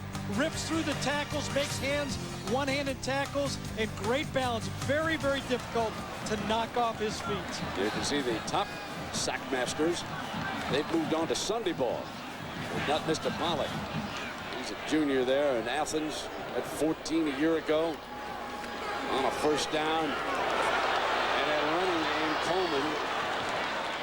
Folks who tried to tell me that the Badgers were the sleeper team in that Big Ten.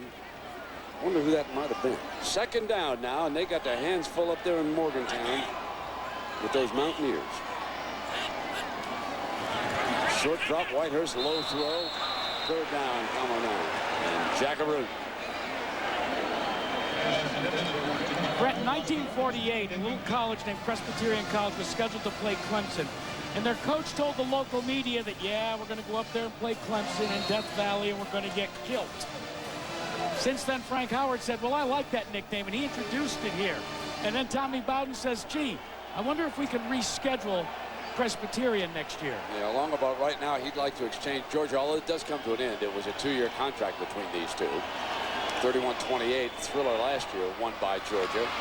They drop it to the speed merchant Curry, but he's short of that 1st down. And so here comes 4th down, and now you got to wonder at what point does Tommy become the riverboat gambler and say, we got to keep going here. We got to get something happen. Here comes the tight end. So I believe that now might be the time as Cliff Harrell checks in. They're going to go for it right now. Whitehurst has the call. 4th down. This is big now. The tough thing for Clemson is they don't pick it up. Georgia's almost in field goal range again, so it'll cost them points if they don't get it. Movement. Tried to pull him offside. On the hard count, Greene warning the defensive lineman, get back, don't jump, let him move first. Yeah, he tried to draw him off. And there it is. So they took the penalty now, and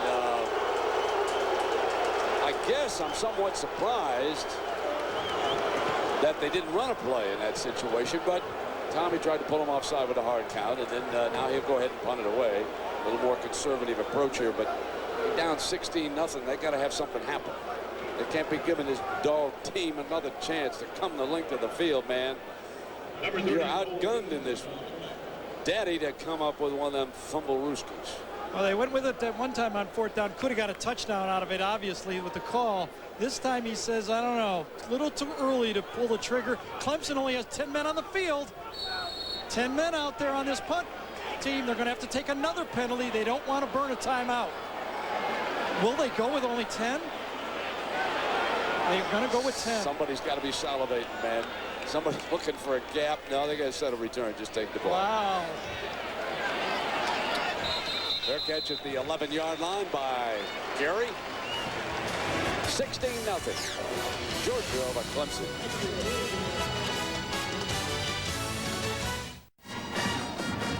Now, what makes this performance by Georgia all the more impressive is when you go back to the list of fellas who've moved on to play for pay. 2 first-rounders out of there. We've got another 5. A few were also signed as free agents, so you say that's a loss of a lot of talent. But here they are, shutting out Clemson, 16-0. DJ Shockley backing as quarterback. And run on out to the 12. They're back. Bobby has a way of rebuilding those Knowles. There's some talent. Those kids have been put down now for a few months. Beware the Knowles. Shockley from the goal line. In trouble. Throws it. Intercepted. No. Incomplete. I thought for just a moment that number 24, Fudge, had picked it off. But the rover from Jacksonville just couldn't quite hang on. He knows, dang, coming, I love him, get away from him. You have to really wonder, Georgia ran a bootleg right into the teeth of this blitz. With your second quarterback, not much experience right here. He's in the end zone. You have a 16-point lead, and he throws one up for grabs. It takes a lot of guts for Mark Richt to bring in Shockley in this part of the game on your own 13-yard line. Tigers not surrendering. They're up here now. Their fans are in full throat. Third down. Shockley, short drop, high cut on the far sideline. And he was out of bounds over there.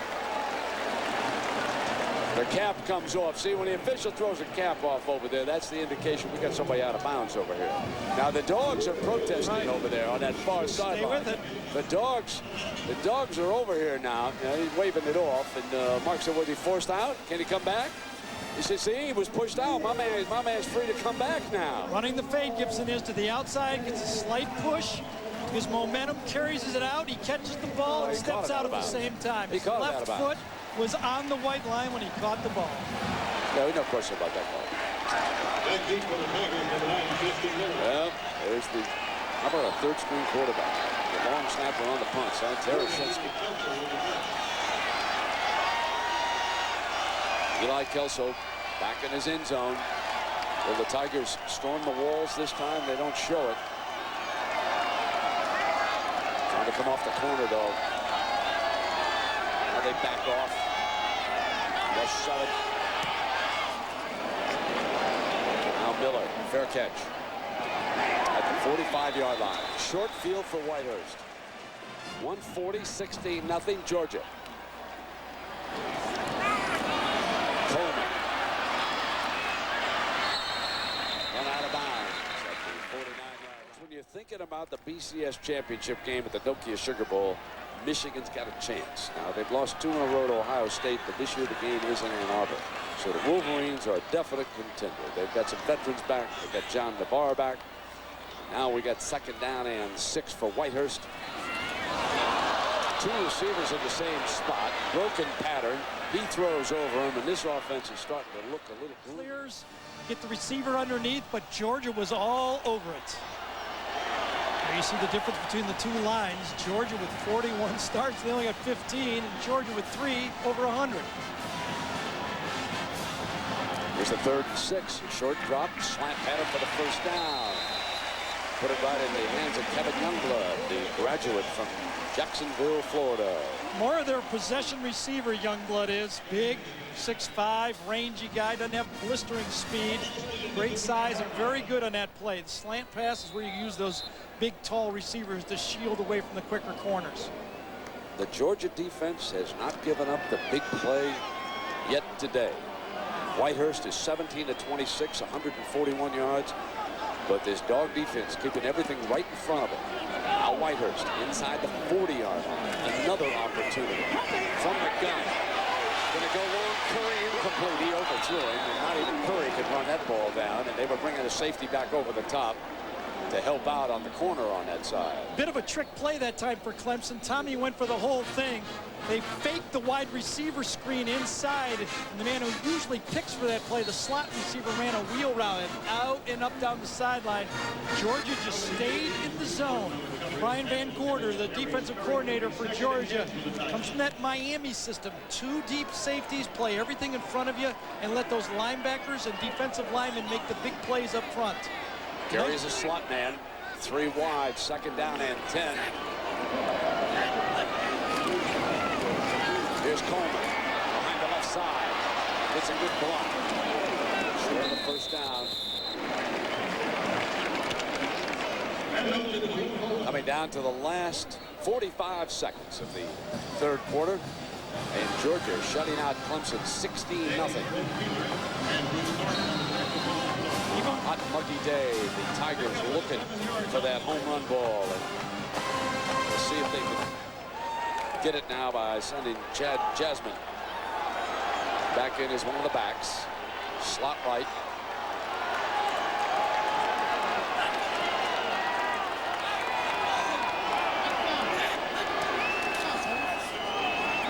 Run for it.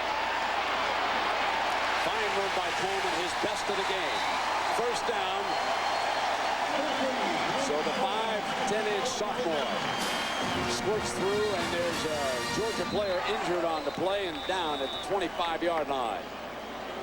Gutsy call by Tommy Bowden that time. Last year, this team was 50% on 3rd and short. He wanted 80%. Here it is, almost 3rd and medium. They run Coleman on a high formation ISO play, and Coleman picks up the tough yards and the first down, and one they dearly needed. And Tony Taylor down on the side, on the field down there, linebacker. He's been all over the field. Prior to all home games, Tiger fans are invited to listen to Tiger Band's city concert 90 minutes before kickoff in the amphitheater. Well, let's check in on Tony Taylor, and we get word from down below that he's going to be fine. That's what we're checking down there, and Jackaroo sent up word, yeah, he's fine. Shaking up on the play, first down and 10. So the Tigers. They'll have the whole 4th quarter to work with, but they need something good to happen here in a hurry. We're going to let this run out now. That brings it to an end. So we'll switch sides.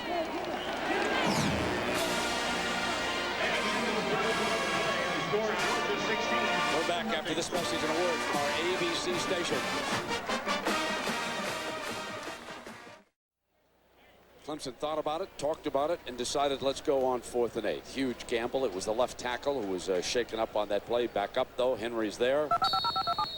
And let's see what Tommy Bowden has come up with. On a 4th down going in, he threw back to Whitehurst. Did not get the interference call down to the end zone. They're going to line Whitehurst up in the shotgun. They're going to use 4 wide receivers. Whitehurst must throw this ball on target. He's been high on a lot of throws. They must get this ball down to the 16-yard line for a first down. Pump fake. Whitehurst in trouble. Going to try to run. Busts across the 15 for a first down. Charlie Whitehurst, not known as a runner, with a huge run here. And he had to have that one. The game is almost over if he doesn't get that. They're only going to get the ball back about 3 more times. Great defense. Georgia comes with the zone blitz, overloads it. Whitehurst knew he had nowhere to go, not enough protection.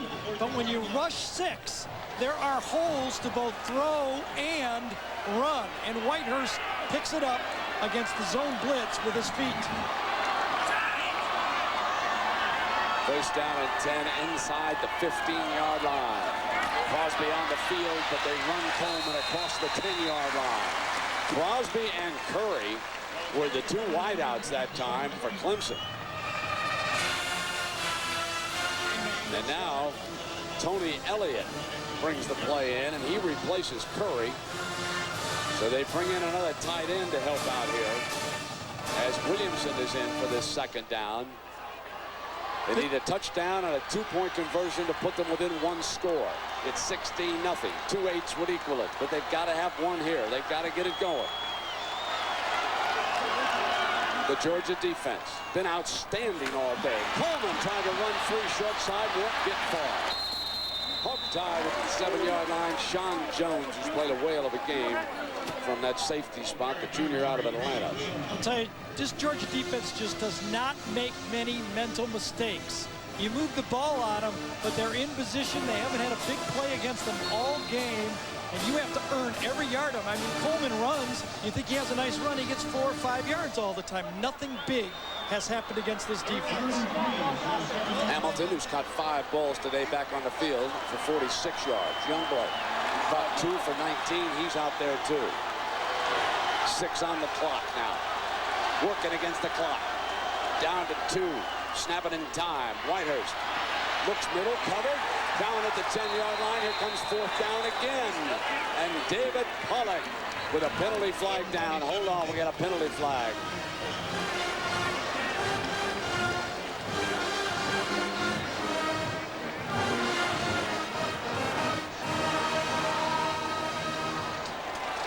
Against the Dogs. That's a 1st down. Boy, they must. Do you think they lined up in the neutral zone that time? Because Bruce Thornton, number 7, had his head cocked like he knew it was on him. He was the bump corner to the outside. I'm wondering if he saw or he lined up into the neutral zone. You're seeing inside. Okay, could be inside Anderson crowding that ball. Flag was thrown too close to the line of scrimmage, and that's a big mistake. One of the first mistakes Georgia's made defensively all game.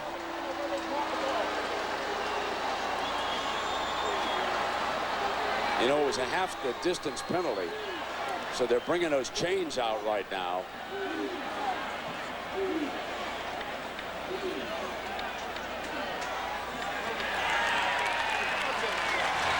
First and goal for the Tigers. 11-13 now left in this ball game. Tommy and the Tigers know they've got to pound it in just as quickly as they can.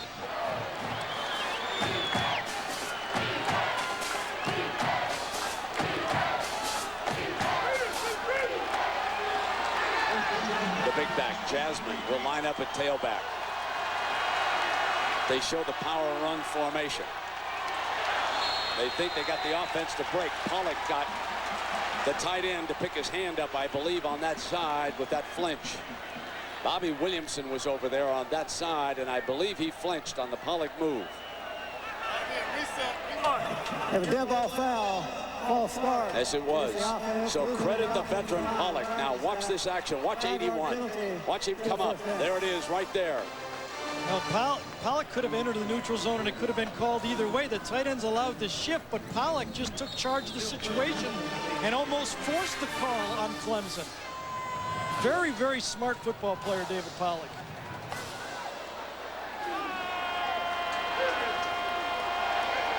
Now it's back to the 8-yard line. Man-to-man coverage to the outside. They're going to play downhill plays. Run option.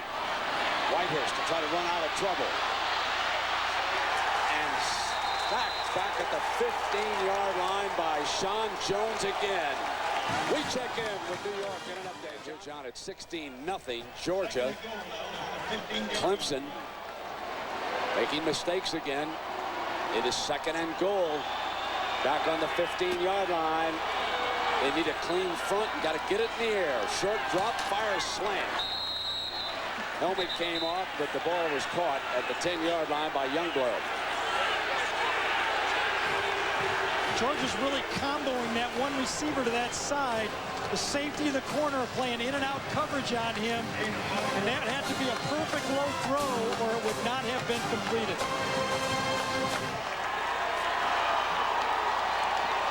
Here's a 3rd down. And the one thing the Georgia defense is doing down here, they're making Bowden and the Tigers eat up a lot of time on the clock. It's been now a 7-minute drive so far. Clemson's had the ball. Whitehurst at the 15-yard line. Intercepted. Picked off by the big fella. Pollock has done it again. Big play Pollock. Puts his name on the marquee for some of those late season awards here in the first game of the year. First he draws the penalty for the tight end. Then he makes the big pick. And with 8:53 to go, the Dogs are still pitching a shutout. They tried to cut David Pollock at the end of the line of scrimmage over to the outside. They try to cut him, but he gets right back up. Ball is thrown right in his chest. It was a wide receiver screen, and Pollock stepped in front. Timeout. Now they've got an All-American and a candidate for Defensive Player of the Year again, as he was last year in the SEC. And now checking in, cleaning up, is his good buddy David Greene. And Powell rips it across midfield. And you know, you talk about Greene and Pollock, Jackaroo. You go way back to when they were youngsters with these roommates now. Yeah, they started in Pee Wee ball, Brent. The Gwinnett County Pee Wee team involved Pollock on the left and Greene on the right. And Pollock was the fullback for Greene. Maybe that's where he learned how to rumble down a field. But he was more of a blocking back. When I asked David Pollock who was the better, Pollock or Greene, David said, oh, it's Greene by far and away. So here's Greene now to bring even more time off the clock at 8:27. Powell will be the power runner. And an A to the Georgia defense here today. And another A to their offensive line. The youngsters without a start here today. Inman, Brock, Tanner, Miller, Gene Gillis. Inman had to double up as the long snapper on the field goal team because of the suspension prior to the start of this game. Tanner has gone the distance as the regular center. Greene and Shockley, they split time at quarterback. Gibson, 4 balls, 104 yards here today. Greene just snapping one off. Could go, could be, no, down at the 6-yard line. That was Michael Johnson. Justin Miller makes the stop, but it's a 39-yard gain, and now Georgia's going for the coup de kill. This is what you can do from the shotgun when you have a quarterback that knows what he's doing. David Greene steps up. He runs a fake snap. Then he sees that Clemson's going to blitz from the corners. He does the fake snap. He knows what's going to happen. Then he goes up and changes the play. Slash. Let's run the slant. Let's run the slant. Gets the ball. He knows he's got man-to-man coverage to the outside. Snaps it again and throws a strike and puts the football game away for Georgia. Boy, is this guy a coach on the field, a Chris Winkie on the field type player for Mark Richt. And Michael Johnson, who dropped a short touchdown pass from David Greene, latches onto that one. He couldn't miss that one. Pretty good record for Mark Richt, huh, Brent? I mean, that's kind of almost unheard of to go, it looks like now 9-0 on the opponent's home field since he's taken over the Georgia job. I don't know how long he can keep that string going, but that is something to be proud of. And his starting quarterback in each of those, David Greene. Absolutely. There's one road venue that Dog fans, though, would love a victory in, folks, and that's down there in Jacksonville. I know it's a great big old cocktail party, but they would love to beat those Gators, or should I call them the Crocodiles. Man, I can't believe that media guy. I came down here home and unwrapped it as a crocodile looking at me, and that Florida media guy. You would have thought somebody would have seen that, wouldn't you? First down now. Just kidding, Gator fans. There's a handoff now to Powell. He's stacked up at the 6, and Georgia and Richt and Greene are just simply bringing time out now. Just keep it on running. They got this one in hand, 16-0. They're going to start up where they left off with that win over Florida State down in New Orleans. Every time a big play needed to be made in this game, whether it was an official's call, an offside penalty, an interception, a fumble, a big pass play, it all went Georgia's way. There was not one big play in this game that Clemson grabbed from Georgia, and that's why Georgia's going to win the football game. They're saying a little left ankle injury on cue. Hopefully that's not serious. Powell inside the 5-yard line with 6.5 minutes to go. Games are going to unfold. That last guy, Michael Jenkins, the receiver for Ohio State, is one of the hidden stars of college football. Now 3rd down. David Greene going to run the quarterback draw to the end zone. Haven't seen the signal from the officials. There we are. He looked up at the one umpire, and umpire said, it's not my job. Turned around, said the linesman's got to call that one. And he finally did. This is where it's nice to be big. 230, 40 pounds. You turn up inside. You're a linebacker or a DB trying to stop that guy, and he just powers it into the end zone. So those two roommates, Greene and Pollock.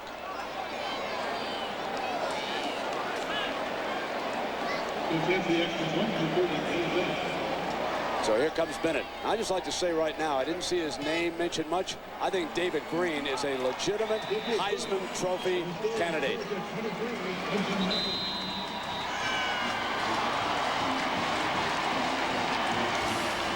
.553 remaining, 23-0 Georgia. So we're back here in Clemson with the Dogs leading 23-0 and just inside of 5.5 minutes to go. And some fellows are get to see a little playing time. I saw that Sean Bailey, wide receiver for the Dogs, number 12, starting in motion down there a little bit. He'll get to come in and play a little bit. Michael Cooper running free, making an impression on the coaches. He's a redshirt freshman out of Sylvania, Georgia. So he gets a carry. That's big for him, 24 yards. I want to thank the SIDs who've been so helpful. For example, the Georgia SID, Claude Felton, he made a special point to come up here and tell us about the suspension of the long snapper. And, of course, that set up an early story early on. We really thank Claude for all the help. And here at Clemson, nobody better than Timmy Beret. Made sure we got to see all the coaches. Made sure I had time to go over to the ASO Club a little bit with Jack and Kerry yesterday. It's always a pleasure to come here at Clemson. Sorry their football team didn't play a little bit better, but the Dogs are good. They look like they can come right at it. Here comes Cooper, headed for the end zone. Will he make it? Yes! Touchdown, Dogs! How about Michael Cooper, huh? 37 yards for the score. See, this is a proud football team here at Clemson. Looks like there's a flag on the play, though. And giving up a late touchdown like this is not going to go over well for Tommy Bowden, if it indeed is. Coming back. Georgia keeps playing, and Clemson thinks the game's over. That's what it looked like on that play. Remember, Mark Richt talked about that depth to win. You have to have depth, and he's got all his backups in right now.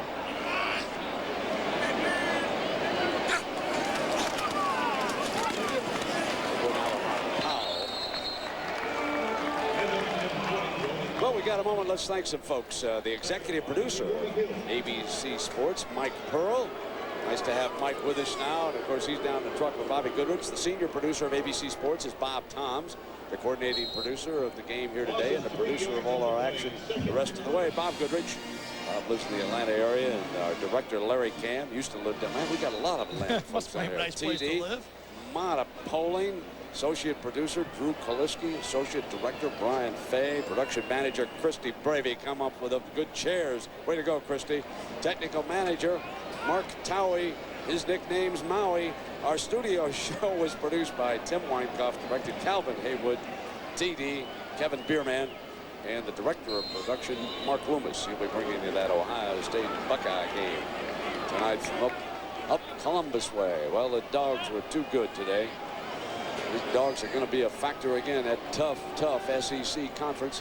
Get a chance tonight, I think, to take a little peek at Auburn. They got a toughie with USC coming. We'll see how USC can do without Carson Palmer. There are no easy ones in the Southeast, especially when you see that Vanderbilt team. And there's well, I'll tell you, Michael Cooper's going to get some carrying time with this performance. And I know it's a mop-up duty, and I know that Clemson's back on its heels and ready to get out of here. But this Cooper fella, now he's going to get some carries down the road now. This is a pretty good-looking running back here. A lot of talent, as the Brad Scott, the offensive coordinator for Clemson, told us yesterday. When Georgia wins, they get the pick of the Georgia players. And you can see they've got a lot of good football players here. They're very disciplined. They don't make a lot of mistakes, and they've got leadership at the quarterback position. So they're going to be in every football game. The Journal-Constitution will have fun covering this team. There's a lot of interest in the Dogs this year. There's that fellow again, Mr. Cooper. Tony Barnhart does a great job of looking at college football in general. Makes appearances on ESPN. Georgia's going to be a prime-time player this year is what it looks like. Leroy Hill making another stop. He's had the best game of any of those Tigers out there. And with the ACC changing, Brent, I mean, the stakes have been raised here in the ACC. I mean, Clemson has to step up their program. The competition with Virginia coming on and Maryland coming on. Much better football conference here for Clemson to compete against. Going to be a little heat. Yep. Going to get turned on this program here. Coming off that 55-point debacle at the hands of Texas Tech. Now you get whacked at home. You open the new season. Cooper. Oh, let's check that again now. DJ Shockley. Touchdown, DJ Shockley. Yep. Just a simple quarterback draw. 29 yards for Mr. Shockley. Everybody getting in on the action here. Well, I think DJ almost put Mark Richt in shock when he threw that one out of his end zone that one time in the bootleg pass. But you can see why he keeps playing this guy. A little bit every game. Something happens to David. He's got a playmaker to come on the field at any time. Extra point up and good. There's a 30-0 goose egg in Clemson. Shotgun play, runs to the quarterback's right. Clemson somewhat overruns it out here, and Shockley just sets it up, breaks inside, beats the free safety, freezes him, and that's just a walk into the end zone for DJ. You know, DJ was the star of this Clemson game last year. He led him on that winning play, and actually David Greene was booed off the field by the Georgia fans. Look how things have changed when DJ hurt his ankle in that fourth game, and David went on to be the SEC MVP of offense.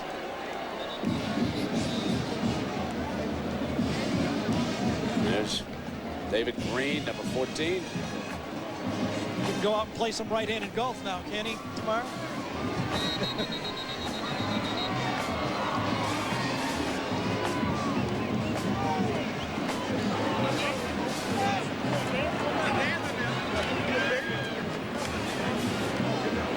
Well, there have been some great moments in that.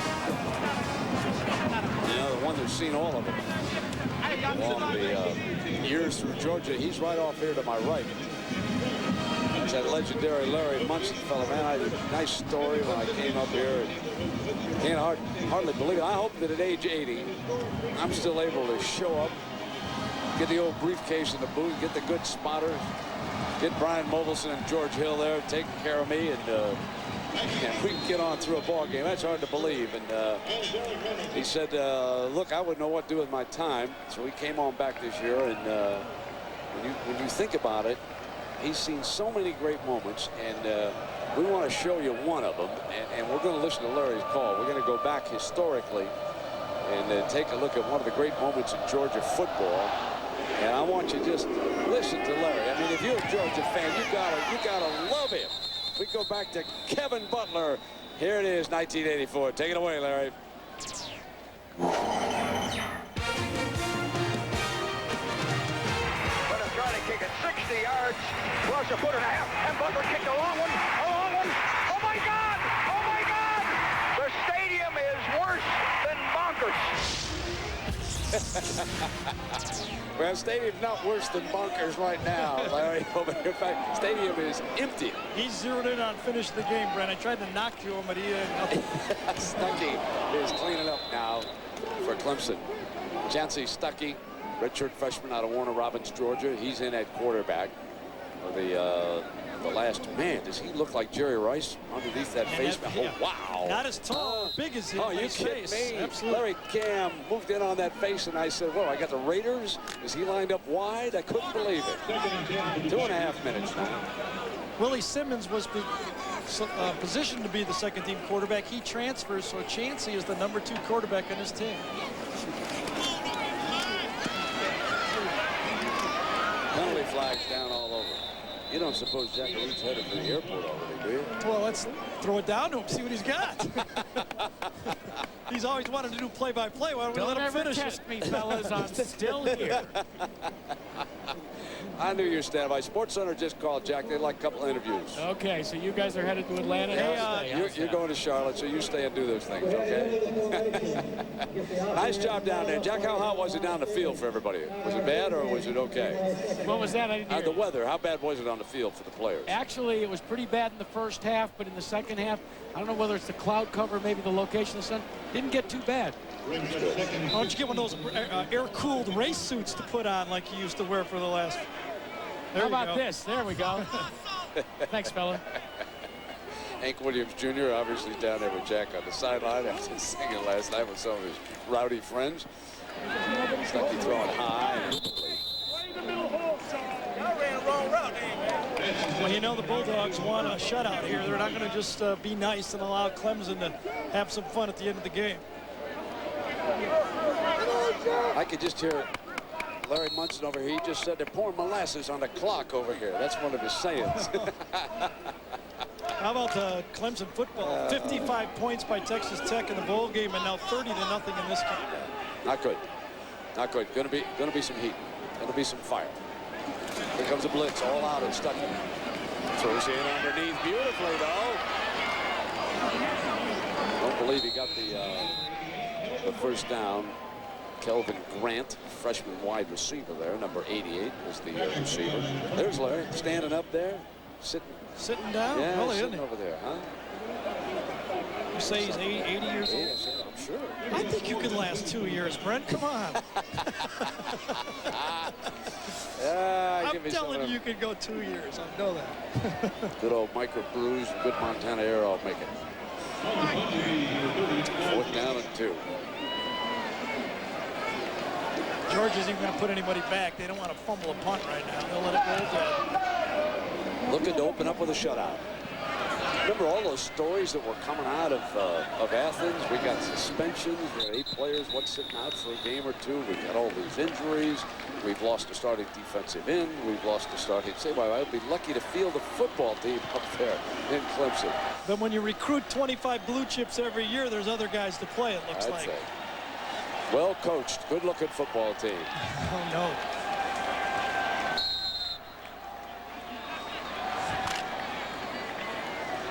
Sometimes it's good to have the name everybody recognizes, and sometimes it's bad. Tarashinsky in now, number 13. Let's see. How many times do you see someone center the ball and then come in and take the snap as a quarterback? I haven't seen that very often. He hands it off here to mop-up duty, so he's the 3rd quarterback. That's Michael Cooper, the running back. Well, our Chevrolet players of the game, and we could have chosen a lot of the dogs, but we're going to go with the obvious, the quarterback. David Greene. And for Clemson, Leroy Hill, he was all over the field defensively, and a recognition there for Chevrolet makes a $1,000 contribution to each university's general scholarship fund. For the record, Greene was 12 of 17, and Hill must have had a good dozen tackles. Yeah, he had 12 tackles in the game, and some good pass coverage when he's out there, too. Greene threw for 200 yards, had the 1 touchdown early, kind of set the tone of the game. Clemson unable to jump back in it. Up with the backup fullback now, and David Greene. Really have to 14. You Georgia fans are going to enjoy him. Yeah, but he's really unflappable. Just could get right in there, back and forth. Has done it from his freshman year. We're traveling to Tennessee, or right now into his junior year. Just an unflappable athlete. So Mark Rick over to shake hands with his friend Tommy Bowden after Rick's Dogs pitch a 30-0 shutout here in Death Valley. David Greene, the winning quarterback, now 9-0 on opponent's field. Let's go to Jackaroo. Well, Coach, it's always good to get a win. It's always even better to get a shutout. Congratulations. That's awesome. Our defense has just done a phenomenal job. All the injuries they had, and we had the suspensions and all that kind of thing, and those guys came to play for the full 60 minutes, and the offense did a lot of good things, too. If we play as good as we can play, we'll have a chance to be pretty good, but we still got a long way to go. What are the things you want to see this team work on? Well, it's just pure execution right now. I mean, we missed things in the first half offensively, a couple drop balls, missing guys just by a little, fullbacks missing a pickup, and linemen just not setting right. Just the basic fundamentals of football. We got to get better. Congratulations, Coach. Thank you, Jay. Our final score, 30-0. How about them Dogs? ABC Sports is online at ESPN.com. Keyword ABC Sports. Stay tuned for the Thrifty Car Rental postgame report after this from our ABC stations. For Gary and Jack, I'm Brent. So long, everybody. Hope you've enjoyed this from Death Valley, Clemson, South Carolina. The Dogs are off and rolling again. They pitch a shutout. Way to go, Uga.